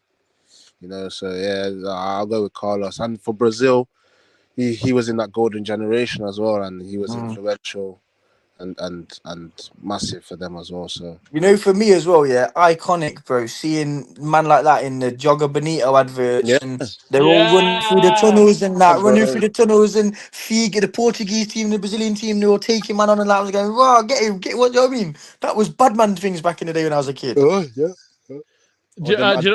Be lit. That's arguably my favorite kit. The 2002 Yes. Brazil kit. Yeah. So Unbelievable. Roberto Carlos slots in there. Yes. Again, man, just for disclaimers for people watching, we're not nerds. Centre backs, it could be left or right. I'm not bothered. Yeah. I've gone Carlos Puyol. Fair, hear it. Probably for the exact same reason. Fun said Casillas. I think that World Cup final, man. He was immense. He was dude. immense. And do you know what helped? Do you know what helped him as well? Like growing up, he obviously played FIFA and whatnot, and I'd watch FIFA videos on He was just what a lovely guy. Like, I know it probably doesn't mean anything about his football, but it's the fact of he's not vicious. He won't go out and just break your leg, yet he still wins. Mm. You know what it was You as know- well for me? He was a humble youth.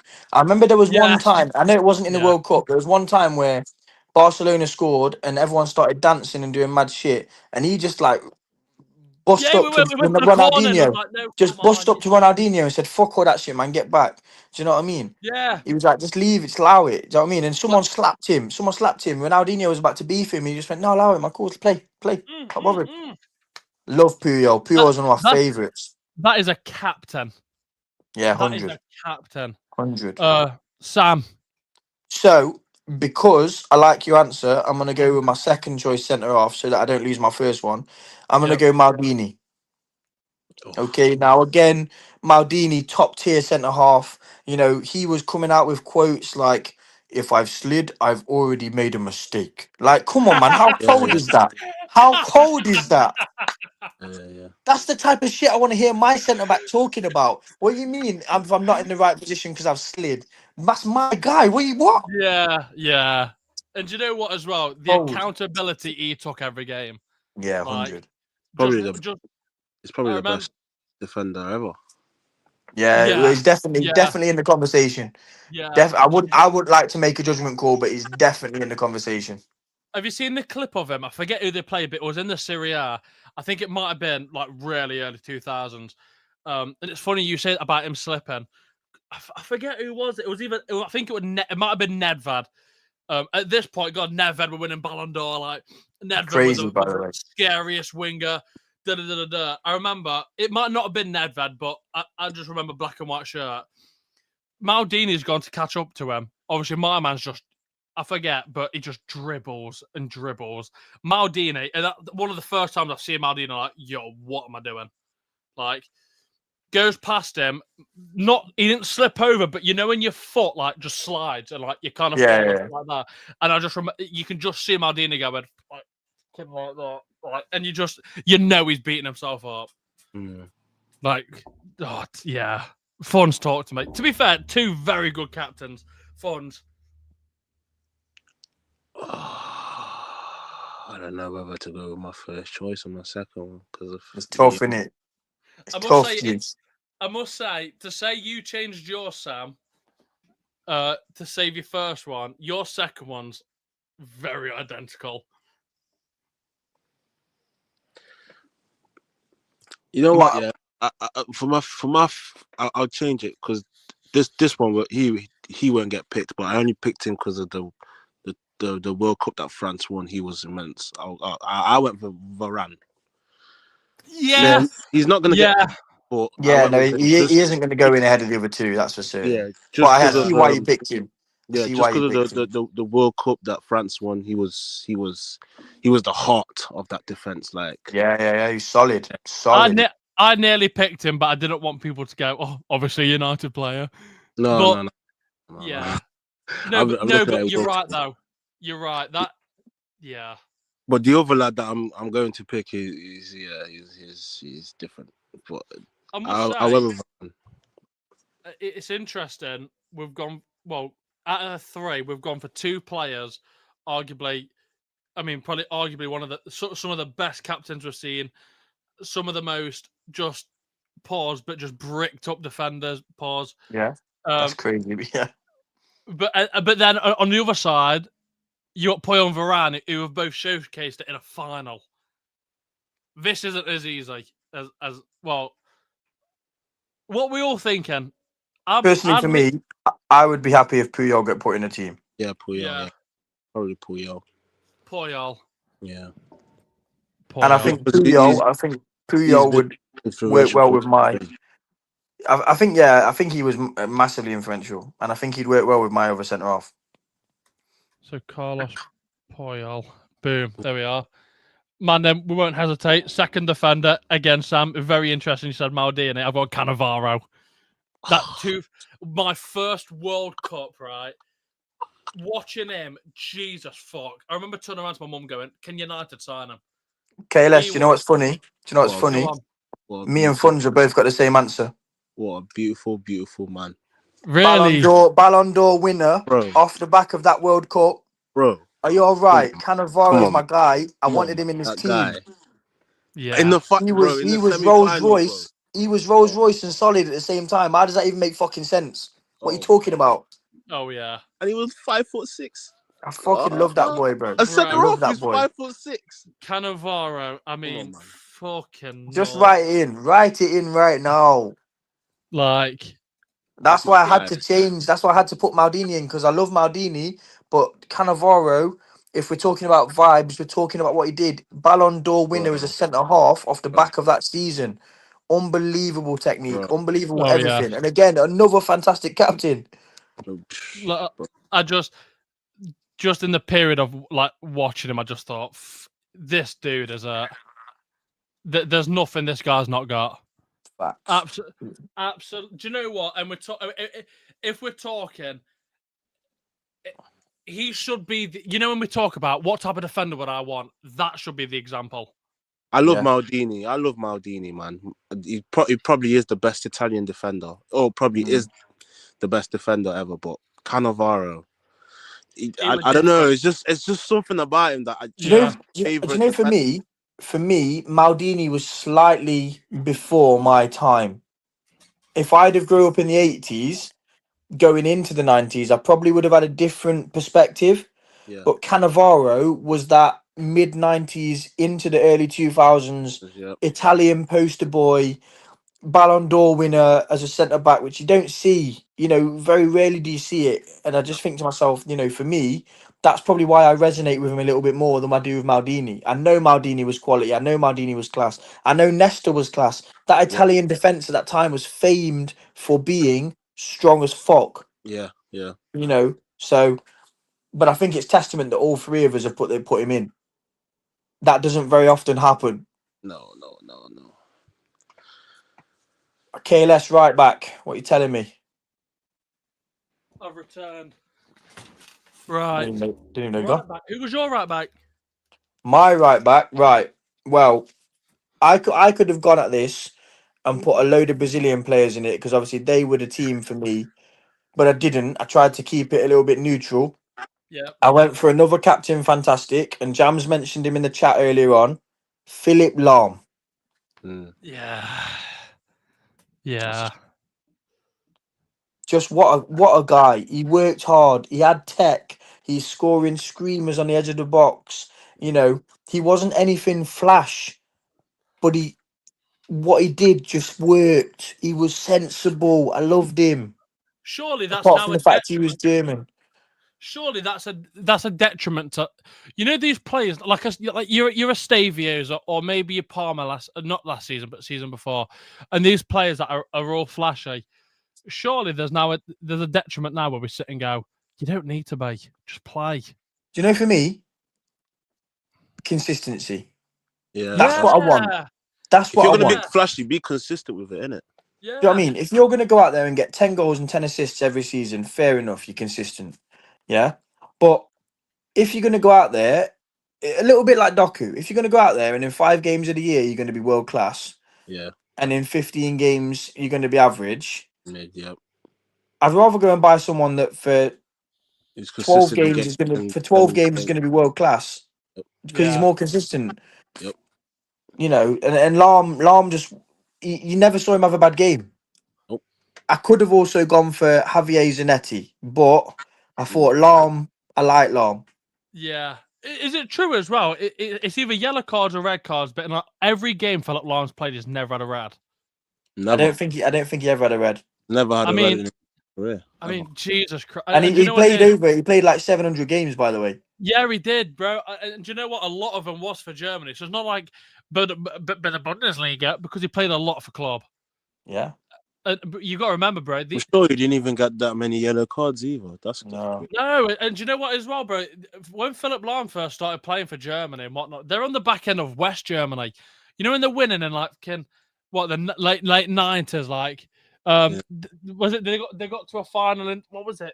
Was it a final in the 2002 one or 2006? Yeah, they got beat 2002 by Brazil. Brazil 2-0. Yeah. Do you know Ronaldo what I got mean? 2. And for him to not even, oh man, do you know what? Fuck it, let's switch it up. Funds, go on, right back. You know what? I went a bit rogue again. I only went for the goal in the World Cup, which was Pavard. Yeah. Pavard, Yeah, see? As soon as you said it, I knew where you were going with it. Yeah.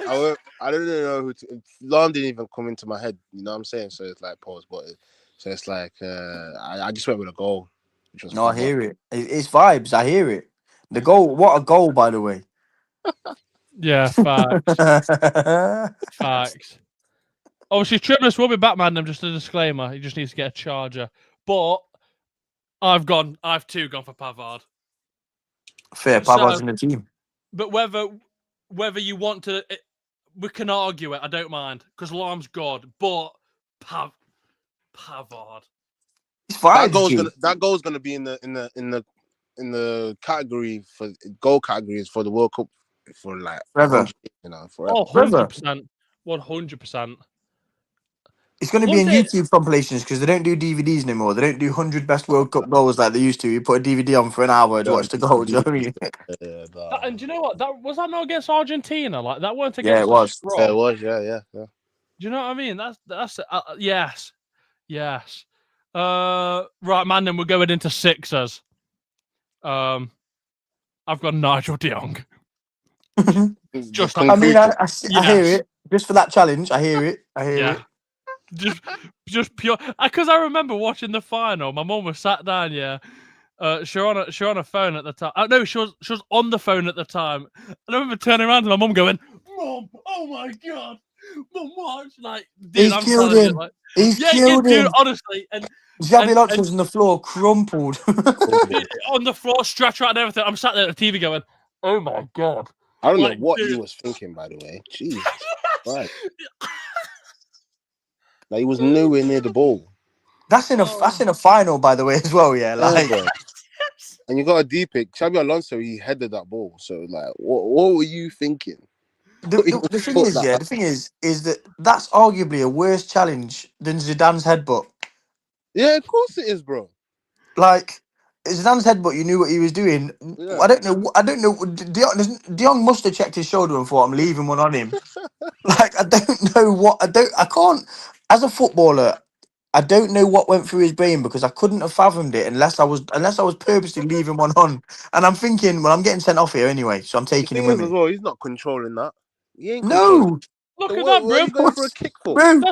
That's straight murder. That's everybody was kung fu fight. That's straight murder. But look at him. Hold on. Bro, even Van Bommel's looking. Even Van Bommel's looking at him going, "Brother, you all right?" Yeah, look at him. What are you doing? Van Bommel's thinking, this is a final. It's 0-0, bro. It's 0-0, bro. This is a final. Do you know what? I love how nowhere near he is. Bro, he's nowhere near the ball. He's not like the foot weren't even gonna connect the ball ever. No, but do you know the worst thing is? Do you know the worst thing is for me? The position that he's in, he looks like he's about to follow it up with like a donkey kick or something. Yeah, like it looks like the back foot's coming in as well. What's going on? He's a madman, bro. Madman. That was him afterwards. Oh shit! Let me see if we get a gif. Man, let's relive this moment because let's see if it works. Look at that! What are you doing? Nowhere, I don't understand. Bro, listen, yeah. I've seen Matt and Jeff Hardy do worse fucking drop kicks than that. Like, he got a yellow card. He looks like he's fucking doing TLC matches. Like, I don't know what's going on. What was the? Do you know what it was? It was almost like, right, I'm gonna try and get this ball. Saw that his leg can't go anywhere and just full committed. Man, damn. It's just. What are you doing? I just don't understand. Never gonna get there. What are you doing? The thing is, Alonso's just headed the ball so calmly, and he just walked into the cleanest sweet chin music he's ever going to get in his life. What's going on? That made no sense. You know when you see him go down. Look, we can't hear it, but you can hear the. Oh, look! Man, you know, man's winded and everything. Like he's he can't even to breathe. He's like, You, you you, want to know, beef him, but you can't even move. You want to you know beef the him, but you ones. can't move. Like, You know the ones me like fucking. Oh god. No. Bro. you're trying to catch your breath, but also you're trying to go. You can't. You can't. I'm not insane, fam. I just don't understand how you was never gonna get there, bro. I just don't. The transition of it, I don't understand. What were you thinking, What Nigel? Swords. Nigel, if you're watching Project Prem, Nigel, for any point, just let us know in the comments, please. what was What you were you thinking? thinking, Yeah, bro? what are you doing? Do you Because know what it is as well? That's studs as well. you know, if you attempt to the header, I hear it, but bro, He the could have ball come is in. He about could have head come in high. for the header. The ball is head high. His foot's chest height, bro. What are we doing? I'm telling you, bro. There's got to be a split moment where his foot goes up and he notices the ball's not going near, and he goes. No, but like even the way that he's got Nowhere his foot near up, even the way he's got his foot up, he's karate kicking the football, bro. It's going out into Rose Head. He's Oh not yeah, but what controlling is? that. Nowhere near it. Hold on. Like the ball, Yeah, bro. you're right. The ball is getting fucking sidewinded into some fans, bro. Like it don't make no sense. Nah, it's What crazy. would have happened if the ball connected to him now? It wouldn't have gone far. It wouldn't have No, gone anywhere. not gone anywhere, bro. He was trying to control it. I'm telling you. Oh, Not like that, bro. You can't control a football like Bro, he that. was trying to control it with his tiptoe in it. You know how you do them high controls and you bring it down. He tried to Yeah, do that, and yeah, obviously, unfortunately, it was too high, and Xabi Alonso was won the header. So but it's like he surely was never gonna get there. Nigel De Jong was a bang average sex. He must know he ain't got the ability for that. Look at him. look at Wait, her. are you ready? Look at the Longer's leg crumble. Look at that, bro. That's fun. Look. Bang. Bang. You know what's mad? He didn't even put his. He wasn't even sorry, bro. No, he didn't, bro. He didn't even apologize. He just walked off. No, Just carried on playing, bro. Look, watch this. Look. Just carried on playing. Tried to claim a foul on him. that's crazy, man. That's crazy. Can we just check what time? The 28th minute. Yeah, Oh my that's god! what I mean. He threw the Bro, game out. 0-0, 28th minute in the final. Look at Van Bommel. Van Bommel's gone. I can't double look at that because they'll think it's a problem. He's good. He's had to look away. He's like, shit. To be fair, Van Bob was known for doing them not exactly karate kick Nah, he's tackles. naughty. Van Bommel was naughty. He's a naughty fucker, innit? But bloody Yeah. hell, him seeing that, he thought, yeah, I thought I was bad. But even he flinched. Yeah. Even he flinched, by the way. Yeah. Wow. So yeah, Right. Dion's definitely fucking. Oh, dude, that killed There's me. just so many good sixes to pick from. Jam said Pogba. Yeah, but Jams is. We don't listen to Jams. Jams wants to play Pogba up front or something. Now we can't hear it from him. But so many good sixes. I've in my team. I've gone for Seedorf, but I could have had Makalele, could have had Xavi, could have had Busquets. Like looking back, I don't know if I've made the right choice, but I wrote him down. Just want to go with it out of vibes. I just love him the way that he played the game. But you know what I mean. He was just good. But so many choices here. Yeah. And do you know what I struggled with was they a sex? Did they play enough? What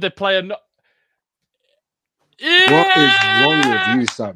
What is wrong with you? Yeah, I knew I'd Why get do him you here. always? I knew Why I'd get are you him always sending here. for me, fam? I knew I'd get him here. Yeah, Why are you sending it's for me? too easy. Too easy to get him on the pod. I told you he's coming. Pause. Yo. Yeah, I paused it. Relax on it. Relax. Pause again. Yeah, Twice. that is another pause right there. What is wrong with you? You said you wanted to play Ben White right wing, bro. I gotta hear it. No, I did not. That was fucking Big C. What are you on about? Yo, you're just turning on each other. No. Arsenal man got no loyalty, you know. Yeah, fine. No, it's facts. I Live didn't say that, pod snitched on his boy like that. Crazy. Yeah.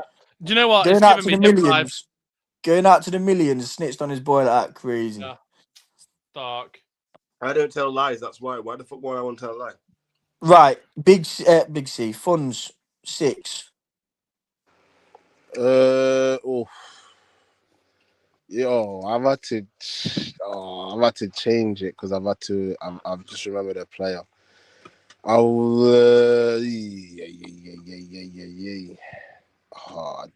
midfield's been changed, bro. I don't. I'll go with I'll go with Xavi.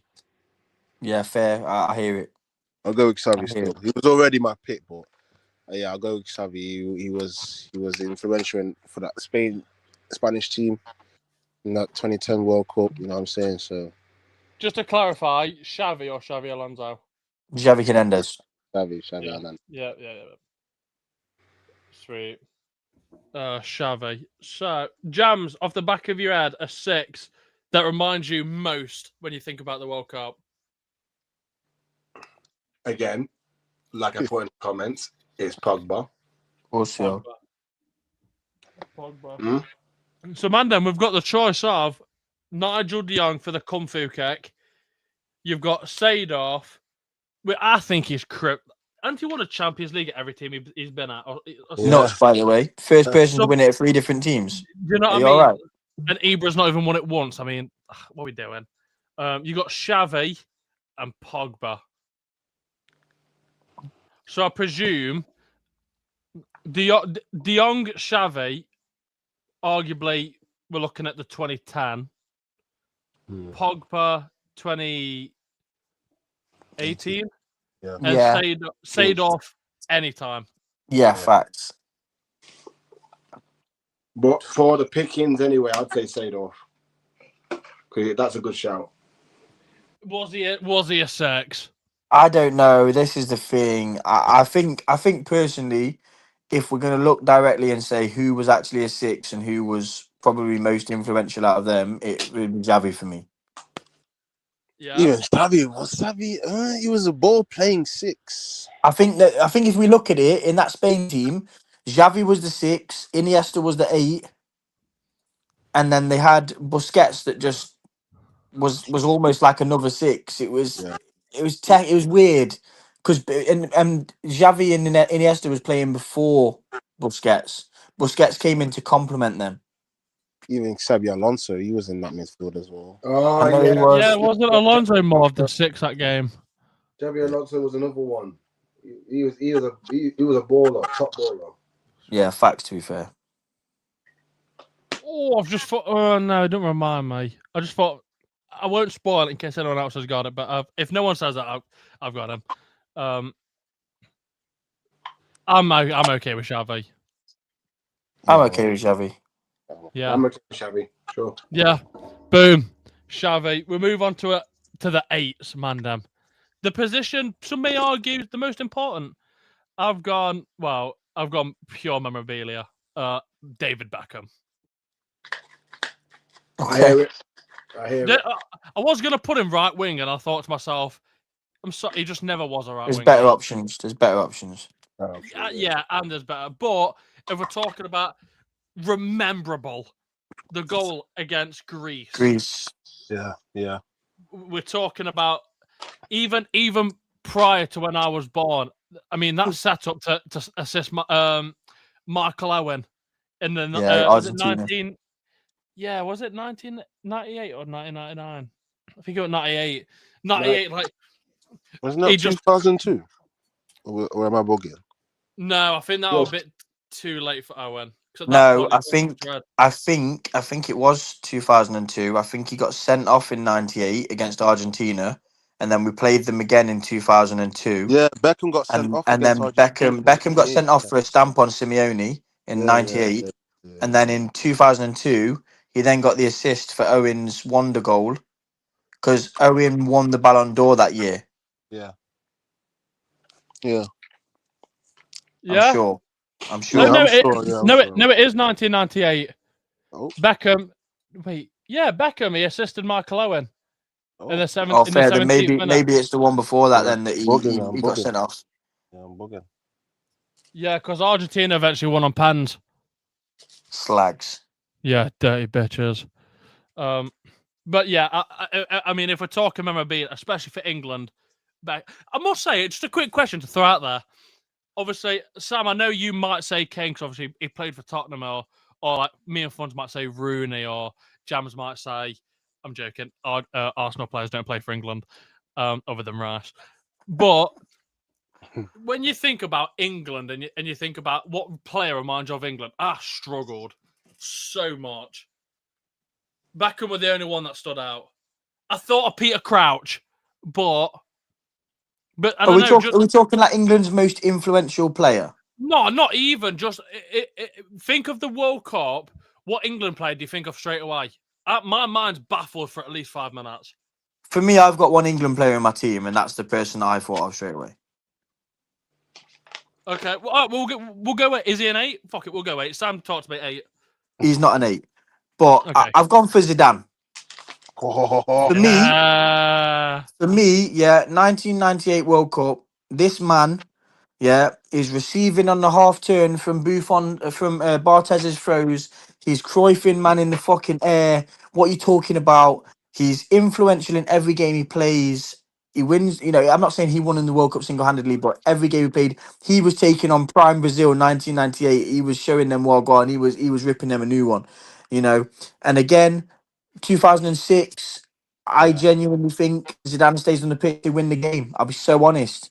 Yeah. You know, Oh yeah, and 100%, 100%. so you know, it's unfortunate, and as horrible as it sounds for Zidane, he's already won one. So what does he care? You know, somebody calls his sister a whore or something, and he just loses his mind. But for me, he stays on the pitch there. He's a double World Cup winning person, and I'm sure he won the Euros in that time as well. So Mm-hmm. Yeah. you know, he's won it all. He's done it all. He's saw it, been there, done that. Got the t-shirt, got the fucking gilet. He's done it, mate. It is nuts though. Dude, the gilets, man, that's fucking cool. Honestly, that is cool. I do like that though. If he were to stay on, he probably would have been 2-time World Cup winner. I do like that because I know we've just mentioned, obviously, because Maldini retired international football in 2005 because Cannavaro won it, and it was when Maldini retired they won it. So Yes, I think 06. I know obviously we mentioned about Cannavaro how good he was, but that at the time that Italian team wasn't great. No. France were They player had for player fucking way better. Gilardino and Luca Toni up front, bro. Yeah. Come on, blood. Do you know Bro. what I mean? Bay Olders. Yeah, was Francesco Totti not left wing? Like, fuck, mate. Yeah, he's playing with left wing, bro. Do you know what I mean? Del Piero, That was- Gattuso. Not like, but they made it work though, which is weird. But you remember as well, like you say Del Piero and Gattuso, France, Barthenaz, Lilian Thuram, Yeah. Desai, Vieira, Henri Vieira, Makelele. Petit? No, I was a bit too Yeah, late. Petit was there. No, Petit was there. Was He he? was there. Perez. All of these, man. Trezeguet, Henry. Trezeguet, Wiltord, Henry. What a fucking player. Yeah. What a player. Anelka, by the way. Yeah. Was it too late for Laurent Blanc? I think But he was still- very early 2000s. Yeah, he was very early 2000s. He was. But the names we've named there, sorry, it just shits on Italy. Yeah. But that is interesting. You say if he doesn't come off, because I agree. If he stayed on, I can see a volley. Yeah. I just think they create more. I really do. They don't. You know, they don't have to go in and sit in. And do you know what it is? Well, this image of Zidane, oh, what a prolific goal scorer. He wasn't. He was a chance creator. Yeah. And that's arguably what we could argue Ronaldo needs to become now. He's getting on. Fuck the goals. If you want to help the team, drop back a little bit, or not say replace Bruno, but maybe slide into a 10 from here and there. No, but I don't think he's got the ability to do that. Kane has the ability to drop in and be a 6 or an 8 or a 10. Ronaldo, I just don't think he's creative enough. I don't think he's got that creative bone in his body. Some people, like Fun said, are killers, and once you lose that instinct, it's very hard to get it back. You don't just gain. You don't just gain becoming an someone that assists. It doesn't work like that. You're either inclined that way, or You you're see, with wired up Ronaldo's differently. game as well. Sorry, for diving away from the conversation. With that as well, yeah. You think back in the day, he was a playmaker, but a playmaking killer. Yeah, Like, he still wanted to get in at the end of things.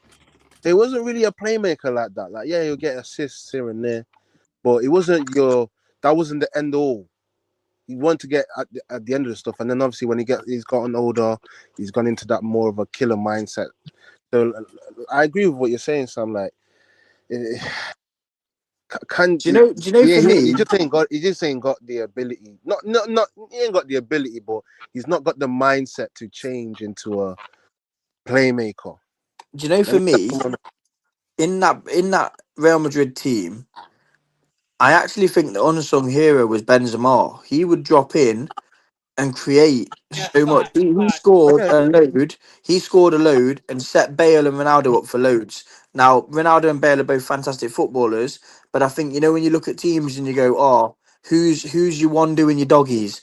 Who's the one? Because I think a lot of the time Benzema got a lot of stick because he wasn't finishing chances or whatever, but he was making up the runs. He was making up the doggies. He was dropping in to give Ronaldo and Bale more space. And I think that that's a very unappreciated thing to do in modern day football. And fans are very fickle. They just go, oh, well, fucking Ronaldo and Bale got 50 goals each. Benzema's yeah, only got 25. That's not very good. that's fucking So I brilliant. think, But it is, I agree. they don't realize that. Yo, you need players like that in your team. Facts, G. Otherwise, Facts. teams are not shining. Nope. Correct. You gotta realize, bro, Bale and Ronaldo pretty much similar, right? So Yes. you can't have three similar players, bro. Two is No, enough. not at all. Facts. You look at Liverpool, Mane and Salah, little bit pretty much similar. They got Firmino in the middle to hold the fort there. Yeah, false nine. He dropped in, did the You know doggies, what did I'm the saying? shit. Yeah, you know what I'm saying? So it's like, yeah, it's one of those. If you're a But football anyway, fan, what we on 8? We've just had Zidane, funds. What are you telling me? 8. you know what? I've switched to Zidane. I had Iniesta first, but I remember I think Zidane. Iniesta would have been fair as well. To be honest, that again, he won them the Euros, won them the World Cup. Little Yeah, volley. You know what I mean? Did I just say yeah, you yeah. see you Fair want? play. I was thinking of. Did I say you say you want Odegaard as at 8, Jams? What the fuck, man? No, I'm joking. I'm joking. Iniesta, He No, went. I switched to Zidane. you switched to Zidane's then. Yeah, Zidane. Yeah. Man, I there's don't no think doubt. there'll be many complaints. Yeah, yeah. Sentiment. Well, yeah. Man, quick. Zidane, more of a 10 or an 8. 8. It won't impact your next pick, but just on genuine consensus. That's what I'm saying. In the essence, Zidane, yeah, like I see them both as a 10 and 8. Yeah. For me, when I watched Zidane, he was going and receiving the ball off the goalkeeper and playing and creating things. I don't see him as somebody that was in that 10 role. He to me was a box to box midfielder as an 8 that created Yeah. more than the average 8, personally. Yeah. The exact same with like as a 6, I was gonna put Lam instead of right Yeah. back, but again, it was.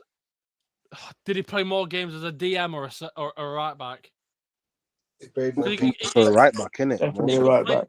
But he's played a lot of each. He was That's like the issue. original Kimmich. He was like the original Yeah. Kimmich. It Yeah, was. dude, he was genuinely he was, and I was like, oh, I don't want to put him as a 6 if people think he's more of a. Do you know what I mean? It's one of the. I think it's definitely tricky. We'll move on to 10. I've gone pure vibes. James Rodriguez. I hear it.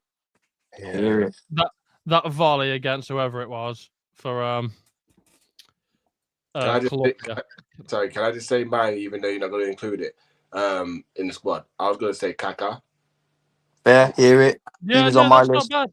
That's not bad, dude. He was on my list.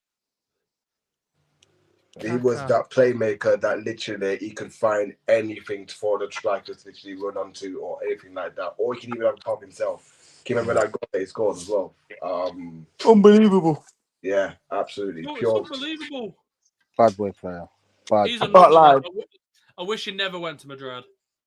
My front four is kind of interchangeable, so I've had to kind of fit people in. In Yeah. the 10, I've gone Wayne Rooney. I just think He- you know when he came in in that 2004 tournament, young boy, skinhead Rooney, just kicking Yeah. people, just fucking like a fucking bulldog chewing a wasp, just fucking everywhere, banging in Nickname was volleys and Shrek. fucking scoring goals, bro. His That's nickname that's was who Shrek for a reason as well. You that's know who what I I mean? fucking want in my team, bro. I want him just chomping at the bit to just fucking smash into some cunt. Do you know what I mean? That was my guy. So you know, I haven't even put Kane in the team. I went with Rooney. I thought it's difficult for me to pick between the two in a lot of ways, but I think Rooney does have an edge for me. And again, that's coming from someone that loves Kane, so I had to pick Rooney in the 10. I think he's the best English player that's ever been lived. I, and Yeah.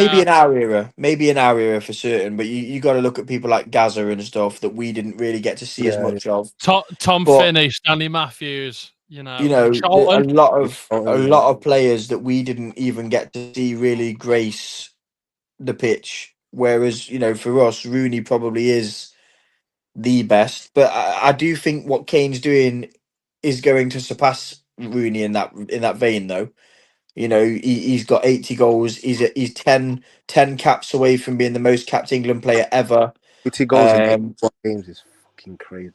yeah, facts, and that's not to mention how many he's created either. Like, so it's one of them. Do you know But what as there's well? no slight on Rooney. Do you know another? Just quickly, do you know another one? Another player I wish I watched, but obviously, well, two players I wish I watched, but I just way before me. Paul Gascoigne. And George Best. No, Gary Lineker. Yeah, I like Gary Lineker. I'd love to watch like. He was a poacher, he was. Yeah, obviously he shit himself on the pitch, so that's points away. But I mean, yeah. Obviously, and to be honest, boys, that is probably the main reason why I've never bothered to research him. I mean, shitting on the field's too much. But like, as a player, like Mandem, deep at that point, is that the same time period he would keep players like Dwight York out, Shearer. Isn't Mm, Dwight York from fucking Trinidad and Tobago? Dwight no, York? No, he used to be. I think he changed. no, I think they were before them. I'm sure. I don't Lineker think was Dwight York played early. for England. Did he play for England? I thought Dwight York was Trinidadian and Tobago. Yeah, I'm sure Trinidad. he is. I don't think he played for No, England. he's not English. Andy Are Cole you was sure? English. Andy Cole, Sheringham. It was that era. Got the Andy two Cole, black people, mate. Sheringham. Yeah. Them man. Yeah. Okay, well, I've spoke shit. But no, it was keeping.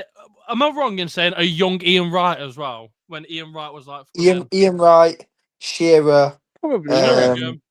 Ian Wright, Shearer, Sheringham, Andy Cole, a young Owen. These were all coming through at that period of No, Yeah, time. they're all just Late no, 80s, early 90s. no. Owen. No, he was just before Owen. Owen started in 1996. I think Gary Lineker retired in 92. Fair. I think.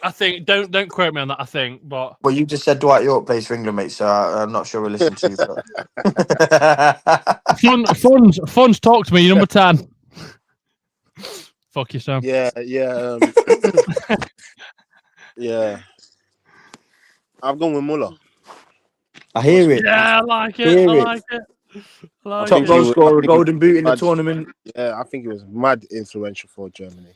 Yeah, I agree. Absolutely. I love him as well. Probably the best German player ever, maybe. Possibly. He's definitely Maybe of our era. Again, maybe of our era. Conversation. Definitely in the 100% conversation. in the conversation. I agree. You could argue Tony Coors as well. Who? Tony who? Coors. Tony Coors. What, Tony Coors Light? Fucking hell, man. What the hell? Do you mean Tony Cruz? Oh, Cruz. Okay, We've had to let Careless get his lick back there. Yeah. Let's fucking go.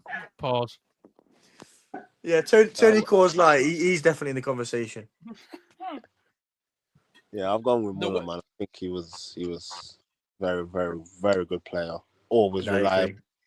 He could play in the midfield. He could play up top. He could play false nine. Very reliable player. Very good player as well. What's his stat in the Champions League? I think it's goals.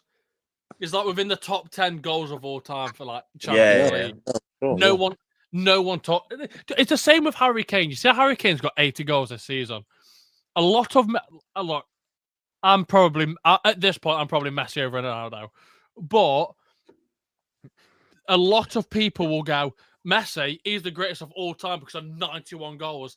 Kane's only 11 off that, but people won't talk about that. In fairness, though, yeah, Kane might genuinely get 11 in this tournament. He could. No, you're right. He could. He's gonna get more goals. That's for sure. Do you know why? Do you know why? He's on 2 already. A couple of hat tricks. He's on 8. It's not against the realms of possibility. We've got Panama. We've got Ghana. Dude, everything's possible. But this is what I mean. Kane won't get. People won't go. Kane, 92 goals, broke Messi's record. They won't go. What a player! They'll go. Yeah, it's good, but Messi, and it'll always be that. Like it's the same with what we were saying last week about Jude Bellingham starting, and people's reason for Jude starting was, well, it's Jude Bellingham. Jude Bellingham, yeah. Do you know what I mean? With Messi, it goes. They'll go. Kane 92 is impressive, but the way Messi did it, like they'll move goalposts to go, but Messi, or they'll go, it's in the Bundesliga. Yeah, do you know what I mean? Like at the time, the Liga was like fucking miles better. Like, what are we doing? Facts. But no, man, let's debate. I've gone James Rodriguez, James has gone Kaká, Sammy have gone Wayne Rooney, Funds have gone Muller. I can vouch for any of these. I'll be honest with you. You could make a case for any of them, really. This was tough. Yeah. This is probably the hardest decision we've had to make. I think we'll have to niche it down. Whether it be the most rememberable or I don't know, because it's all within our own opinion. Yeah. So it's like I think if we look at moments, so obviously James Rodriguez is that 2010 World Cup. He's got the volley. He's won the Golden Boot. He's got his move to Real Madrid. I think Rooney, as horrible as it sounds, his most memorable moment was getting sent off against Portugal. So, stamping on Ronaldo. Stamping on Carvalho, sorry. Yeah.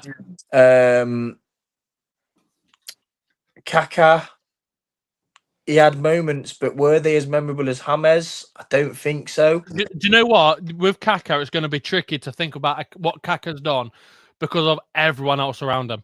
People go, if people go, what Kaká moment, but that Ronaldinho one as well. No, that's what I mean. And then you've got Muller again. Muller hasn't really got. He's more of a hard-working, grind out 6-7 goals in the tournament rather than somebody that you kind of think, that's a cold moment, or that's the way that I would narrow it down if we were looking at it from a perspective of memorabilia. I'd argue Rodriguez. Yeah, Rodriguez. I don't mind. That volley. Again, there's no right or wrong answers here, and I think that we look at it and we go, actually, any one of them 4 could slot in, and I think they would do a good enough job. I don't think it'd be a problem. Yeah. Boom. James Rodriguez. Man, I've got one in. Let's fucking go. Next, we've got right wing. I've gone boring, and I know we've already spoke about him, but I've gone Ronaldo. Back to the point of when we was on about him, and I'm not having this killer instinct no more. Obviously, I brought up the point of a lot of goals he made himself. We can't ignore that. And I even the reason I've put him in is the same one I said earlier on. The little scoop over, flicked it in. Nanny's put it in, but he's offside, and the crying and fucking. And again, Sam, you've just brought it up. The Ronaldo beef with Wayne Rooney in 06, stuff like that. The wink. Dude, it just doesn't leave your mind. I felt like punching him up. Yeah, I really wanted to go for someone else. Right wing's impossible for me. I couldn't think of a right winger because I think in the World Cup, and Man, tell me if you agree or not. I think when we talk about the World Cup and players, I think the midfield's the hardest to pick from. Yeah, I agree. So to say I fumbled on the right winger, but Ronaldo for me, I think rememberable moments. The as he's walking, fuck yeah. Do you know what I mean? I hate it, but you've got to rate it. Sam, talk to me. For me, I went Messi. Can't lie to you. Yeah. I think he called off the right, obviously coming in on his left.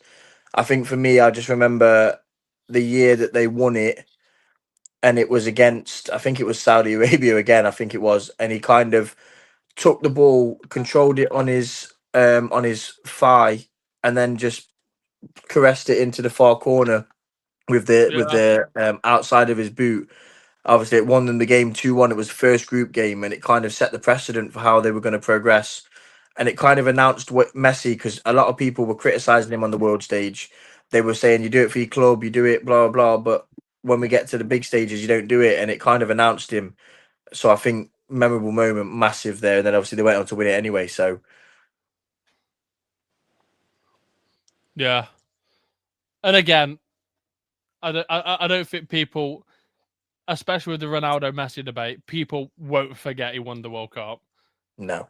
Like, to be fair, Mandem, if we talk about finals, I mean, that were a final. Fucking Nora, like that in itself will get spoken about a lot. Never mind Yes. Messi winning that. Do you know what I mean? Yeah. There's a lot of what comes with it. Like James Rodriguez probably slipped in the list because of that, which made him get a move to Madrid. Yeah. Mhm. Do you know what I mean? Whereas with Kaká, Muller, Rooney, they did that and then just went back to the club. Mhm. Yeah. You know what I mean? Jams, talk to me, right wing. I was torn between two. So I was gonna say first one was gonna be Ronaldo Yeah. because of remember all the things they did. And then the other one was gonna be Iron Robin. Yeah, fair. I had Robin in my head. Yeah. God, about Just him. for the miss. Just for the miss. Yeah. Yeah, yo. Yeah. We got Casillas on that one, you get me? Mad. Fund, you just said it there. It's mental how we forget him. Bro, What a player. you know what? As football fans, we are so blessed seeing all these fucking players. Like, not just coming from our clubs or the countries that we support, but they're coming in different countries, different environments, and then they're bringing their knowledge and ideas in the football world onto the pitch, and then we're seeing it, and we're there like at one point we all grew up watching football, wanting to be a certain player, Yeah. and it's testament to these players because of how good they are and the influence that they bring into the sport alone. Not just the clubs and the international stages, but the sport itself.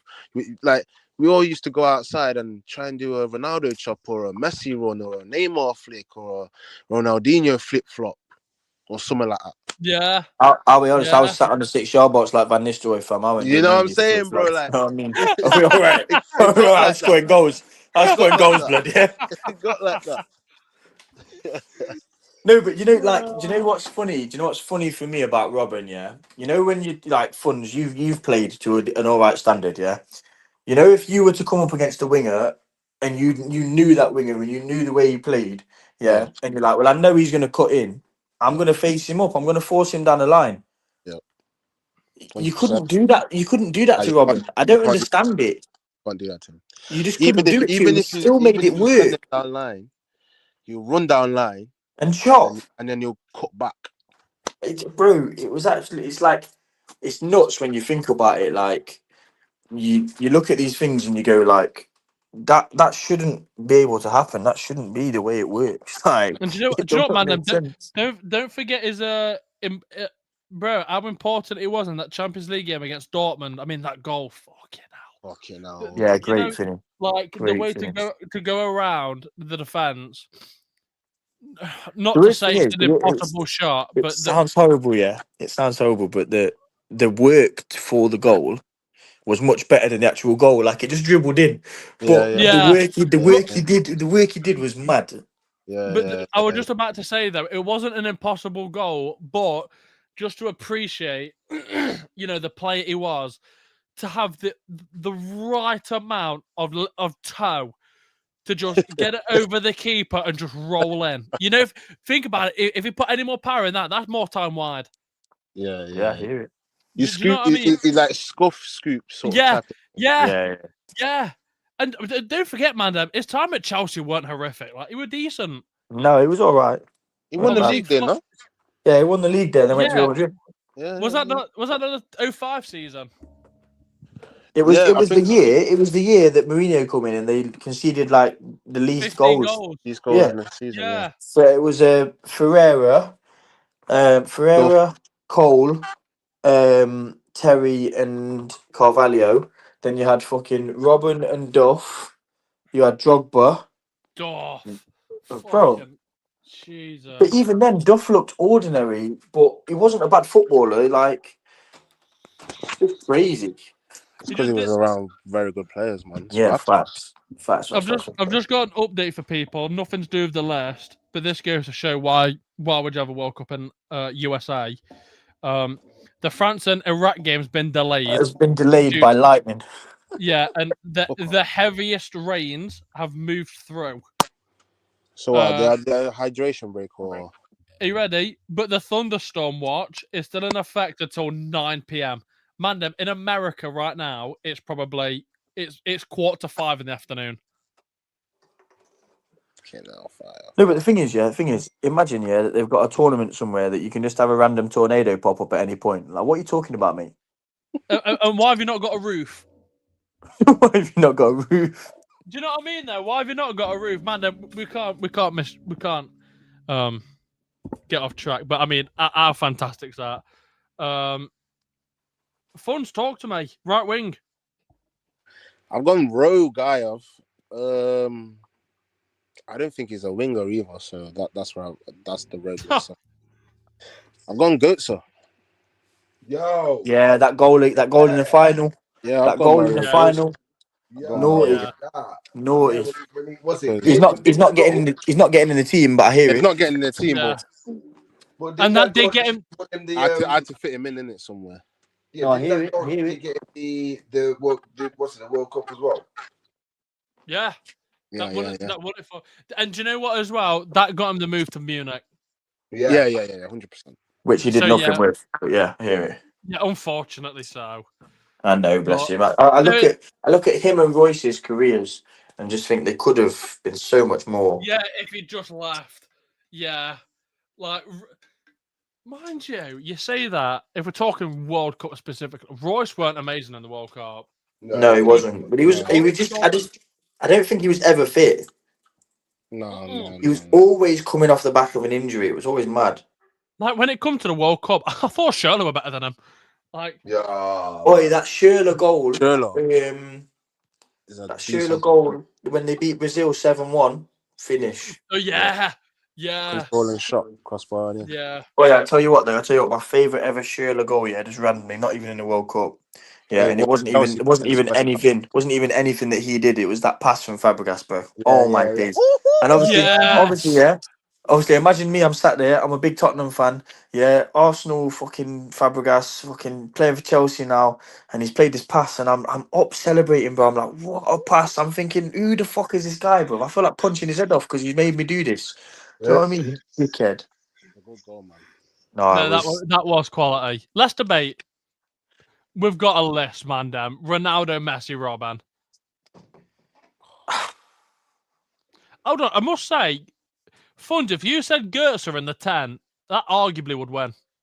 Yeah, could have done, to be fair. That won the World Cup. But I had no one in my head for right winger. That's why I fit him in. Right wing was tricky. Yeah.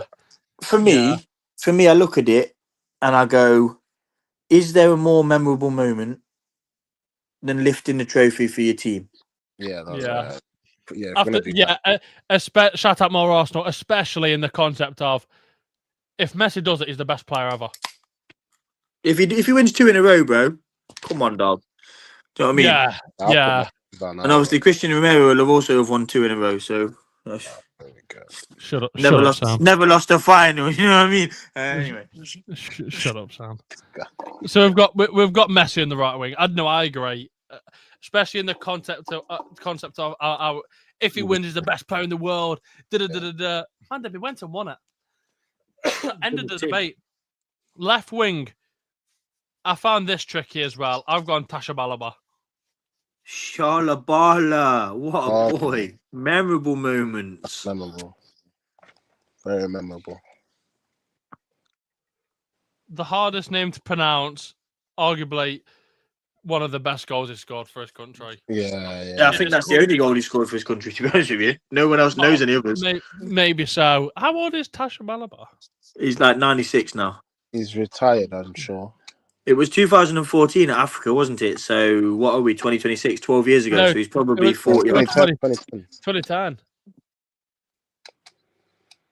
Oh, yeah, it was. It was 2010. Yeah, that's when they made that ball, didn't it? The Chuba, wherever that ball is. That Jabalini, whatever. Jabalani, what a ball. Yeah. Because he won it at home. Diego Forlan was smashing them balls to bits every week. Yeah, he was. Yes. Did you know that he got given that ball for practice like a few weeks before the World Cup? That's why he was so good with it. Bro, that guy was just killing. Nets were getting took off. Yeah. The thing is with Shalabalaba, or however you say his name, I think what made it so special and memorable, he did it in his own country, and I just remember the goal. Everyone like that. They get to the corner. Dude, like to me, I think that's people probably did it anyway. I think that started. Obviously, celebrating was already a thing, but your whole team standing in line, I think that started something. Because after then, like you see players now, like there'll be 4 players doing the Madison dart thing now. I don't think you'd have seen that in like the mid 2000s. No. No. Man, then what a time to be alive. Left winger, Sam, talk to me. Can't lie to you, I've gone for one of the GOATs of all time. Ronaldinho. This guy had memorable moments. I would tell you a little story, yeah? 2002 World Cup, England versus Brazil semi-final. Yeah, he's lobbed David Seaman from 40 yards, okay? I'm at this point, listen, I'm in year 4 now, okay? Right? We've watched the game at school, I'm in year 4. I go back to school the next week. I've read a joke in the paper. I've told this joke to my year 4 English teacher, Mr. Holland, right? I've gone, Mr. Holland. I shout out Mr. Holland, yeah. I've gone, Mr. Holland. I said, why are the Brazilians so good in bed? He goes, Sam, I don't know. Oh, no. He said, because they can lob Seaman from 40 yards. I didn't even understand the joke. Yeah, I was 8 years old, didn't even understand the joke. My man had to write a note home to my mum and dad, like, I don't know where he's getting his jokes from. My dad was like, he's just reading the paper, fam. He's reading the papers, what do you mean? Yeah, so not only memorable moment in the World Cup, but memorable moment in my life. Yeah. No. That is mad. What a story. It was techie on that. Techie one. Do you know what I love you? I love the bit where you go, I didn't even understand it. I didn't even understand it. But I was 8 years old, I didn't get it. I just said it. Do you know what I mean? Oh shit. But obviously Ronaldinho had That's way more memorable moments as well. Yeah. Yeah. There is one Brazilian in mind. Jams, go on. Neymar for me, man. It has to be Neymar. Neymar. Okay, I think I know what you're talking about. We'll wait till the end in case Funds has it, but I think we might. I don't. I do have another Brazilian somewhere else. But go on, Funds. We'll hear your left wing. See, I went a bit. It's not rogue per se, but I'm only picking him car. He came in my mind straight away. Pause. Definitely pause. Mbappe. Yeah, fair. Imagine 18. Yo, imagine scoring 3 goals in a final. Argentina, yo. Imagine scoring 3 goals in the Yeah. final and not winning, bro. I'd be fucking fuming. I'd be punching up everyone. I'd be punching up everyone. No one could come to me and say we haven't won the final because of you. Do you know what I mean? Do you know what people forget as well? That final, bro. He could have won. He could have won it back to back at like 20. Yeah. Fuck me. Sam, let's see if we're on the same wavelength. Right, 2002 World Cup. Yeah. Rivaldo from the corner Rivaldo. hitting. Yeah. Yeah. I knew you was in that wavelength. I knew he was on the wavelength. Yeah, against Turkey. And do you know what? The only reason I've not put him in, I was a year late for him because I'm 03. That happened in 02. He arguably carried that Brazil team. Rivaldo, from what I've seen, fucking phenomenal. I'll be honest with you. I don't necessarily agree with that, and I'll tell you why I don't agree with that when we get onto my number 9. Obviously, right. Yeah. I don't necessarily agree that he carried the team. Maybe not carried. Carried's probably the wrong word. But he's a very strong player in the team. Him, Romario, Rivaldo, Romario, obviously Ronaldinho, R9. Do you know what I mean? Was it too early for Gilberto Silva? No, he was playing in the 6. What? I mean, yeah, he was, isn't it? Yeah, he was. He was playing in the 6 with Juninho was in the team. Yep. Lucio. Yeah. Yeah. Cafu, Carlos, Dida. I think they had both Gilbertos in there. I think they had Gilberto and Gilberto Silva. Oh yeah. I can't think of who the other centre half would have been. It was too early for Thiago Silva. He would have been around but not playing. I'm gonna Google this. Yeah, Google the team. Google the squad. Kaka was in the team, wasn't he? For the final. Was that a bit too early? But yeah, the final against Germany. What was the squad? Let's see if I can get it up. Oh, Wikipedia, what are you doing? Pause. Is it too early for Rubinho as well? Rubinho? Too early for beans. What about Kaka? Kaka was in there. Too early for beans. like I'm his best mate. Like I've known him my whole life. Like too early for beans. Yeah, good old Beanie. Fucking too early for beans. What? He's another one as well. I can't, for whatever reason, I can't find a Julio Baptista. I'm sure was there. Is he not Argentinian? Well, Julio Baptista. You're having a mare today, you know. No, I'm joking. Because Julio Baptista went to Arsenal not long after the World Cup, I'm sure, and then didn't really do well. Yeah. Oh, interesting. The starting lineup, they didn't even have Dida in that. They had Marcos, they had Lucio, they had 3 at the back. Bro, Amorim. Bro, they had Lucio, Ed Milson, Roque Jr. Roque Jr. They had Roberto Carlos as our left wing back, same with Cafu on the right. Yeah. Gilberto Silva with Kleberson. Kleberson. Nora. Ronaldinho, R9, and Rivaldo up top. Oh, ironically, Germany played the exact same formation. With closer. It's mad though. It's mad because R9 wasn't meant to play. Wasn't he injured or didn't he get a red card? I will tell you when we get to my number 9. Okay. I'll give you the law. Ever so quickly, Jams, talk to me. I feel like we all stumbled when you said Neymar. Explain your case for Neymar. I think when he was like solely trying to carry Brazil when he got to the final. I think it was against I forgot the year, but I can remember watching it and I just seen him how he was literally like carrying Brazil through everything, even though he was like tired out. He was knackered anyway. He was still going. He was still like trying to do his best and everything. I think it was the quarters, and I think for me the memorable moment was they played Colombia, and Freddie Guarin or whoever it was crashed into the back of him and like fucked up his back, and he couldn't play. And then obviously that was the standout year for James Rodriguez,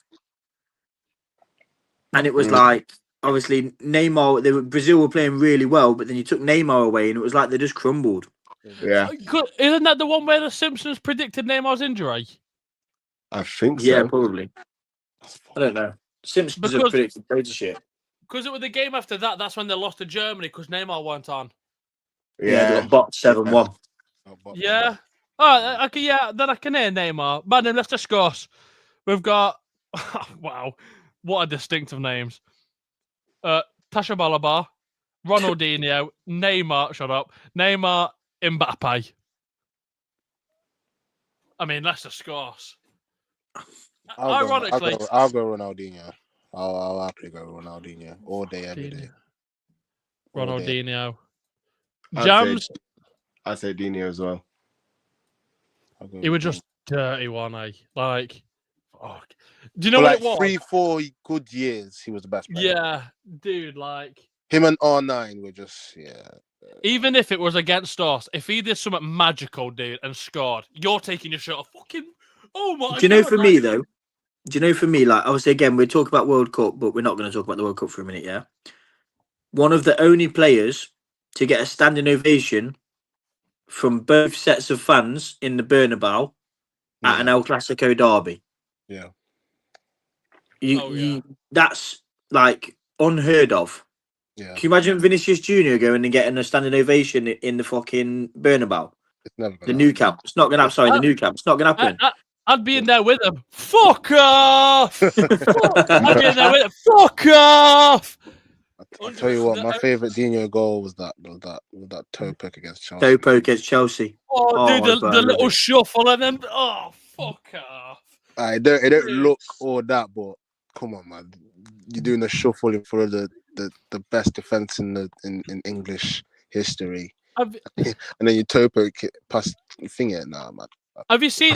I forget what channel that is. There's a channel really fucking back in the day. It might have been like 2015, 16, 17. Around that time period, there a YouTube channel that got they're only like 2-3 minute clips, and so like the Paolo Di Canio one, the Ronaldinho one. Yeah. For different episodes, they'd get like professional, like their Tottenham. Who was it for Tottenham? I forget who it was. They were a midfield. Dele Alli. No, it wasn't Dele Alli. They'd get people to recreate the goals. They did it on a DVD series. Yeah, but so the Ronaldinho one, so the Di Canio one, they did it in like 3 attempts. The Papi Cisse one, where it just goes like they really struggled with that Ronaldinho one because of the way you've got to not even the technique shuffle, on it.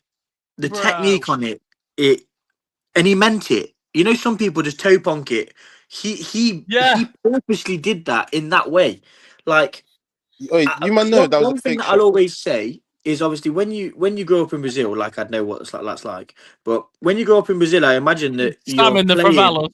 Yeah, do you know what I'm bro? Modern Warfare 2, I was about them favelas, yeah. But what I will say is, what I imagine is you spend a lot of your time on the beaches playing football barefoot. So what you end up learning to do with your feet becomes easier in a football boot. Yeah. That's what I imagine. That's why I imagined that they were so skillful and so good, because everything they could do in a football boot, they could do barefoot. You know what I mean? I know man that can't even walk barefoot, let alone in shoes. Do you know what they struggled with the most though? The accuracy to just toe poke it. Yeah. Bro, that Dino goal, it was a fake shot. Like that shuffle, that was a fake shot, Yeah, it was a fake shot. 100%. 100%. He didn't just do a skill, he just did a fake shot. He manipulated Carvalho to thinking he was gonna shoot, and because he did that, then used Carvalho to bend it round the other way. Yeah. What a dude! And that, do you know what, that it's so sad. You'll never see a player like that again. Nah. Because do you know what it was as well? Ronaldinho had literally everything, and do you know what it was? He weren't cocky. He weren't ambitious. He just played football. You see now, the closest player I could even imagine that could possibly do stuff like that is probably Mbappe. But look how Mbappe is. No, Mbappe is not skillful enough. I know that sounds horrible. No, but if we talk about actual football, if we talk about, like, to me, I can't think of anyone else in modern day football. Elise for me. Elise, yeah, or Yamal. Yeah. Yamal, maybe. I just think, like, I'm not going to see Mbappe catching the ball in his chest and holding it there for 5 seconds. No. I'm not going to see him controlling the ball with his bum or his back. Like, But do you know what it is though? He probably could, but because he's got this ego and he's got this, he doesn't want to do. He doesn't want to wow the crowd. He just wants to score and look him on the score sheet. He don't give a shit about what people are saying in the crowd. It's probably a good thing, but he don't give a shit what we say online or what this crowd wants. Like he'll try extra hard for himself. Yeah, And hear like, it. a bit like Ronaldo, like he won't retire because he wants to break the record. Like, you know, one of those ones. But Mbappe's in Mandam. We'll move on to striker. I've gone absolute vibes. I've gone Frad. Brazilian Frad. What, Fred or Joe? Fucking hell. Dude, I'm telling you, yeah, as Probably a just kid, go. wasn't even English. I remember raging. Why is he starting? Like, he just have me raging. I'll get a picture up so people at home know exactly. And I'm not talking about the United. I'm not one. gonna lie to you. He looked like a pure homeless guy, didn't he? I'm not even joking. Like, Bro. Like, he was like 6'2" tall, skinny as out, like tufts of hair. I was like, what is this guy on? Who, like, he Actually- plays for Brazil because do you know what? He looks a bit. You know when funds the other week were like they've lost their Brazilianness. He looks fresh out of a kebab shop. He looks like Mohamed Salah. Look at him. I didn't even clock till now. Yeah, no, yeah. And he won an award. Who did he even play for anyway? Is it, he won. I'm sure he won top goal scorer. No. who did he, Wasn't who did he play for? He played in wasn't it Russia, him? didn't it? Wasn't it him and Leandro Damio? Do anyone remember Leandro Damio? Spurs were linked with him for about 5 years in a row. Fucking hell. No, Because that's what confused me with him. Because he always played in Brazil. He never played anywhere else like Fluminense. Didn't he play at Shakhtar Donetsk? Yeah, that's what I was gonna say. Yeah, something No, like that. Yeah. look. He played for Club Atletico Marino. Vasco da Gama. Look at that. What are these? Fluminense. He played for Leon. The Leon's outside of Brazil, by the way. Oh, what are these names? Sorry. He retired in 22. He's a clean off retirement. I thought, you what? Oh shit. Oh shit. I thought it were fucking way old. Is that the same? Yeah. Hey, yo, don't listen to these Wikipedia pages, you know. Yo, these men probably have like fake passports. Yeah, more time to be honest. to be honest, Sam talked to me striker. Yeah, that's a fair point. Right, I can't lie to you. We know who I'm going for. We're going for R9. Yeah, Oh, no. The best. this Yeah. guy. The best. They don't call him Il Fenomeno for no reason. Reason. This guy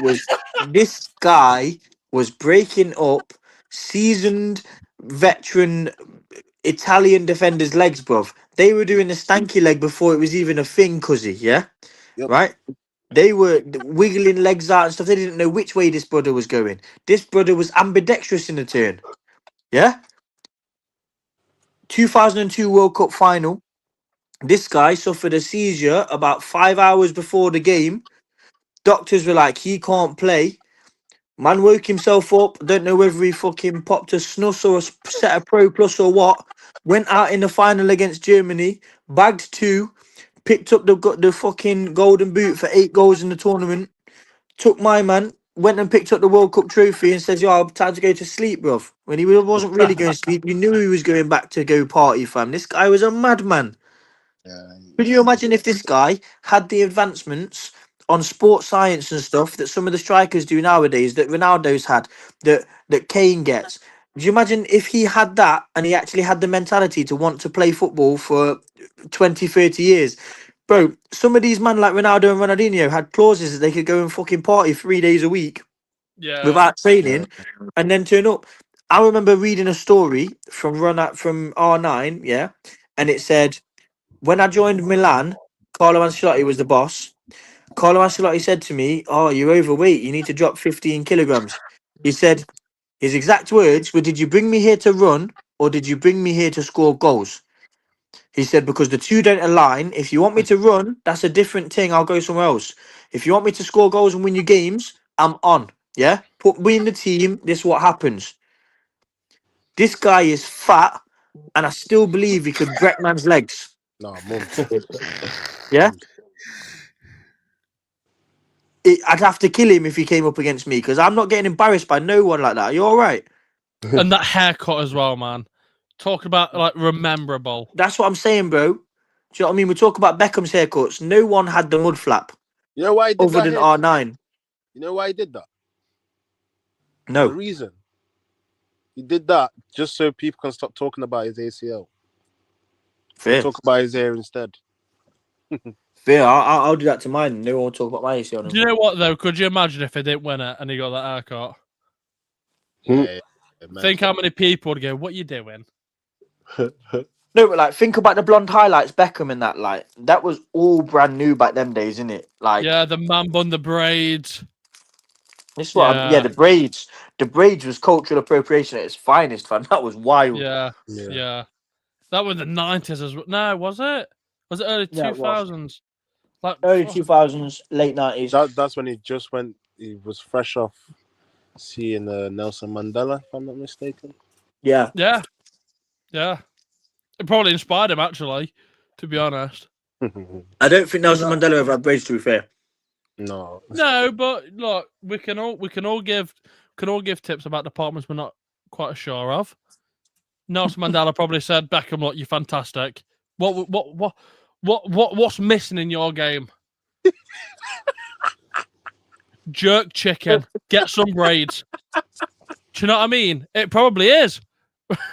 Do you know what it is, mate? You've got this really long hair, right? If you braided it, you'd be more aerodynamic. It'd make you quicker. Or do you know what? They've probably had a meal yet. Beckham's ordered soup, and because his hair's so long, it happens to me sometimes. Your hair goes in your food, and Nelson goes, "Don't worry, Bex, I've got you." Stands behind him and starts plaiting his hair. Pulls out the beads. Pulls out the fucking beads. After his mum. Definitely got his hair done by auntie. Definitely on the road or something. That's how I expect like Harry or Prince William to come back after one of these fucking South African Invictus games. Like that. After going to war, I spared his life because he plaited my hair. I'm telling you now, if Princess Diana was about, one of them boys would have come back with braids already. Facts. Oh, dude, 100%. Oh, William. Princess Diana would have been on the long cocky. She's on that. How would she speak and be like, we'll do, okay. Oh, William, it appears dinner's ready. William from his room. Yeah, man. Bro, come on, bro. Bro, there's no way she'd have chatted like that. She'd have been talking, she'd have been, blood clot, rice and peas again. William. I went chubby, a bit chubby still. What the Ross clot is goat soup. William comes in. Oh, me not like that one, you know. Bro, shout out the Royal Mongrels, man. Let's fucking go. Strikers. Jams, talk to me. I was gonna say R9 as well, to be honest. Literally the same thing as what Sam was saying. Like, that was that for me.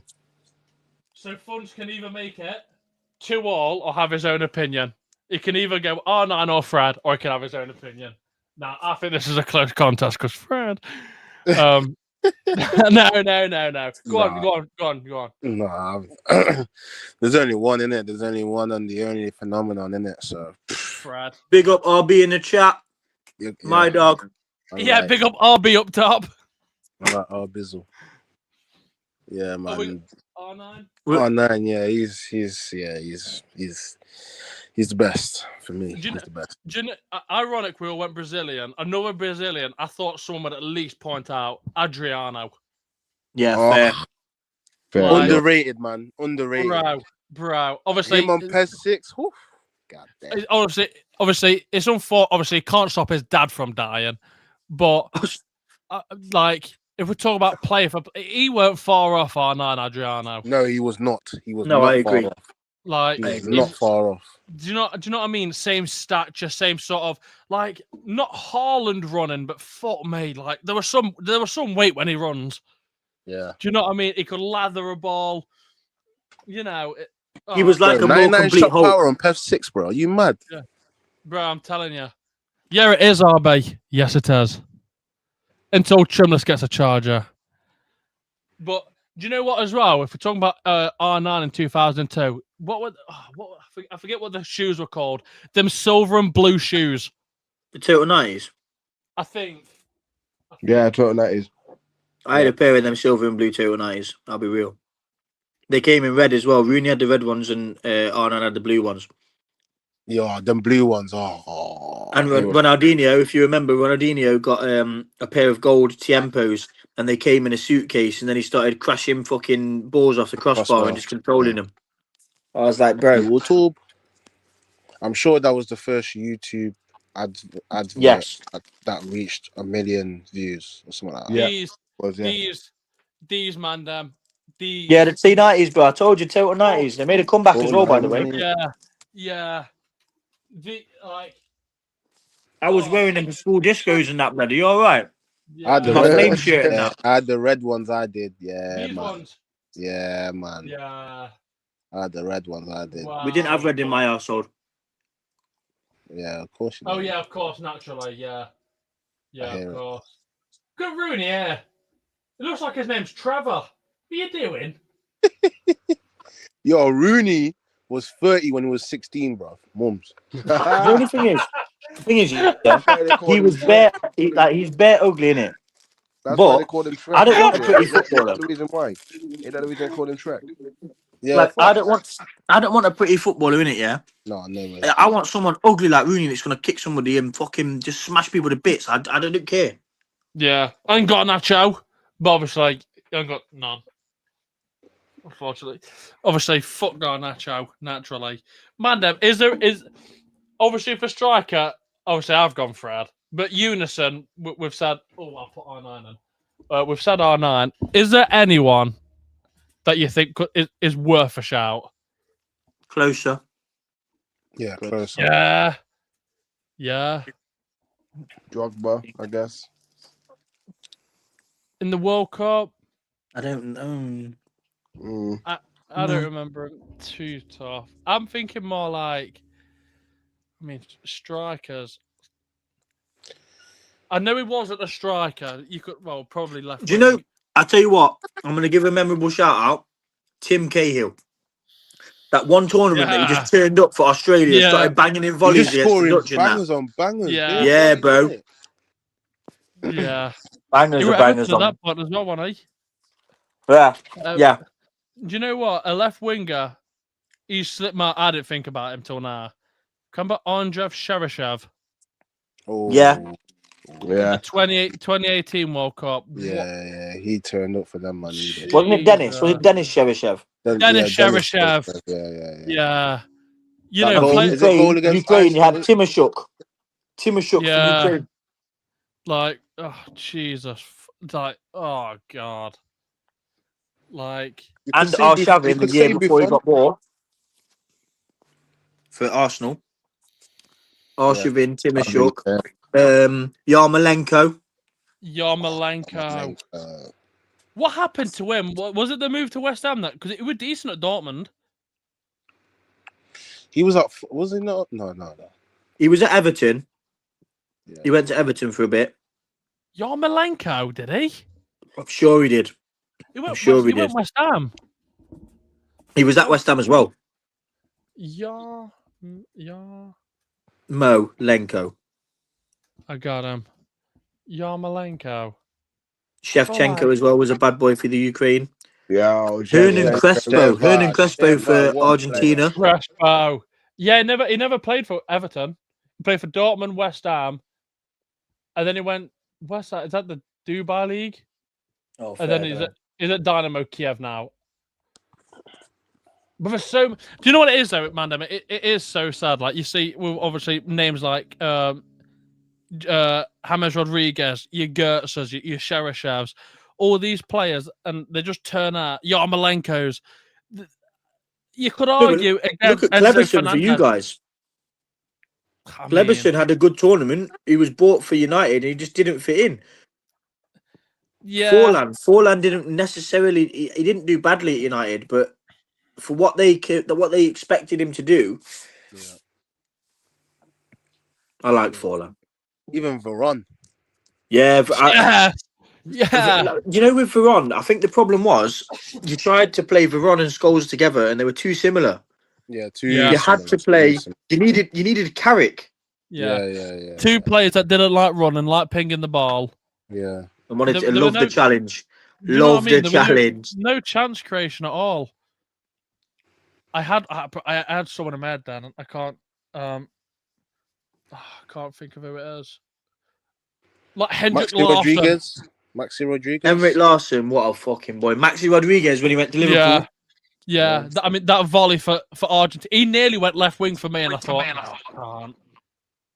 He got If we're going goals. I'm sure he got the winner in the semi-final in the penalties to send them to the final against who was it? France. Yeah. He was that World Cup. Jesus Christ, he was fucking hell. But yeah, it's another one where he would turn up for Argentina. He would, innit? Do you know what the thing is? It's so I can imagine how tricky it is having a steady and steady or a quality World Cup, time period of being in like your Maxi Rodriguez, your Gertzes. It must be so hard to follow up, bless you. It must be so hard to follow up in the season after because of the break in the middle. Yeah. Yeah. If the game started a week after, I think it would carry on. Momentum, yeah. Yeah. But Mando, let's go through the team. So in net, we've gone Casillas. Right back, Pavard, which I'm so happy he's on. And funny enough, where's Pavard? Pavard's at Inter Milan now. He's actually pretty decent still. So take it as you leave. Is he still on loan? Or have they signed him? He was at Bayern Munich, wasn't he? Yeah, I think he's fully bought. I think they fully signed him, yeah. Yeah. But because you don't just become a bad footballer overnight. It doesn't work like that. No. And am I wrong in saying when he scored that volley against Argentina, at that point it was at Stuttgart? That's what got him the move to Bayern Munich. Bayern Munich, yeah, I think so. Yeah. We've got Puyol and Cannavaro, which is filthy. That's naughty, to be fair. That is, fuck me. Left back, Roberto Carlos. 6, we've gone Xavi, a bit questionable. Centre mid, I'll be honest, all centre mids, they're interchangeable. You can play them anywhere. Facts. Xavi is a 6, Zidane is a 8, James Rodriguez is a 10. Right wing, we've got Messi. Left wing, Ronaldo. Striker, R9. What a team. Ronaldinho, right wing. Ronaldinho, no, he's left wing. Left wing, sorry, left wing. Yeah. You said Ronaldo. Oh, my fault. Yeah, Ronaldinho left wing, R9 up front. Man, then what a squad. Can't lie, I think we win the World Cup. That wins the World Cup. I think we win the World Cup. Do you know what as well? From what I've just complained about, the midfield being interchangeable. Zidane, you're not feeling it today. Go on again. Go as an 8 and just chill out. Xavi, just go do the dirt. Obviously, you can't play James Rodriguez as a 6. Well, you probably could. Mandem, before we end the stream, because this has been a long one, pause. Big pause. Heroic pause. Mandem, let's get score predictions for tomorrow. England play Ghana. Well, if we're not getting Darude Sandstorms. Darude Sandstorms. Obviously, we will be kicking off at 9. Again, if the stadium can function. Mandem, ever so quick, I'll take a yes, no answers. Do you think the weather's actually impacted us that much? Sam? No. Jams?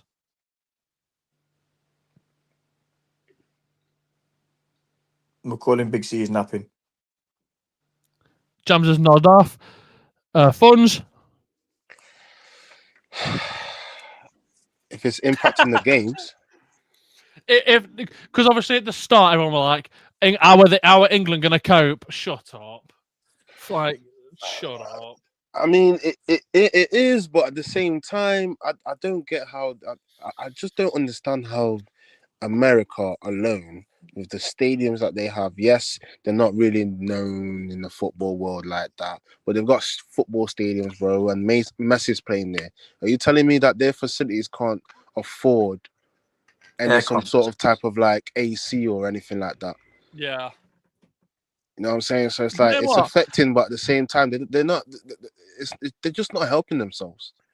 I must say, like, I can see a world where, let's say we lose and we get knocked out in round of 16 or quarters, I see a world where people go, I think we've lost it because of the weather. I think that's such an Arsenal excuse. That's It's bullshit. that's It's that's the bullshit because all the other excuse. teams have had to play the same. Yeah, that's a And put bullshit up with excuse. it. Yes. Any European teams that transcend us in this competition, we have no right to say fuck all because they've had to deal with the same shit. Yeah. Yeah. And do you know what as well? I won't accept about do you reckon it's too hot for them? Mandem, how humid it gets in the UK, whether it's hot or Fucking cold, stupid. It's you're fucking sweating stupid. anyway. Do you Yeah, know it's what I No, mean? but respectfully, okay, it might be hot and you got to play at a different altitude and blah blah blah.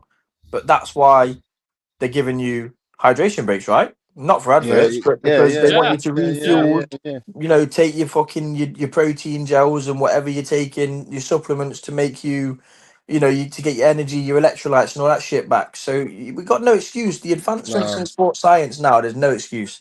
Sorry, do you know what? Do you know what I've just clocked? All the international. Hold on, and Funge, you'll know this because we've spoken about this before about United players. Just hold on a minute. Will England get used to the heat? Every international break, our people are off to Dubai. Yeah. Yep. What are we doing? Yep. So, Funds, yes or no? Do you think the heat's impacted our game? Or do you think it's? Not really. What word shall I look for? I think we could all agree it's not a good enough excuse if we lose It's for not it. good enough. No, I agree. I won't accept that. I won't Yeah. accept that. Let's talk predictions, man. I'm going 2-0. Someone at my stable, ironically, and at the time I thought, oh well, that's just ridiculous. Think about it. It actively works. And this guy plays rugby.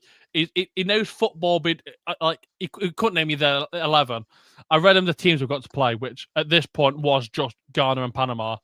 And he said, if we concede one goal if we score one goal within them 2 games, we've failed. And at that point, I'm thinking that's a bit harsh. But think about it. He's got a point. We shouldn't be. I don't agree. Panama. I don't agree. Panama, yes. Panama, yes. But I think Ghana are a different proposition. I think Ghana were the better team against Germany, personally. So I think that we can't go into the Ghana game or the Panama game underestimating teams because we've done that too much in the past. Look at the Iceland tournament where we went out. Bro, I felt like wrapping up everyone. So yeah, so I just think we need to go in there with the same mentality, get the job done. I think personally, we're going to win 3-1. I do think we'll concede. I think we'll get caught on a counter attack, and we will concede. But I think we'll just have too much for them. I think that's more than enough.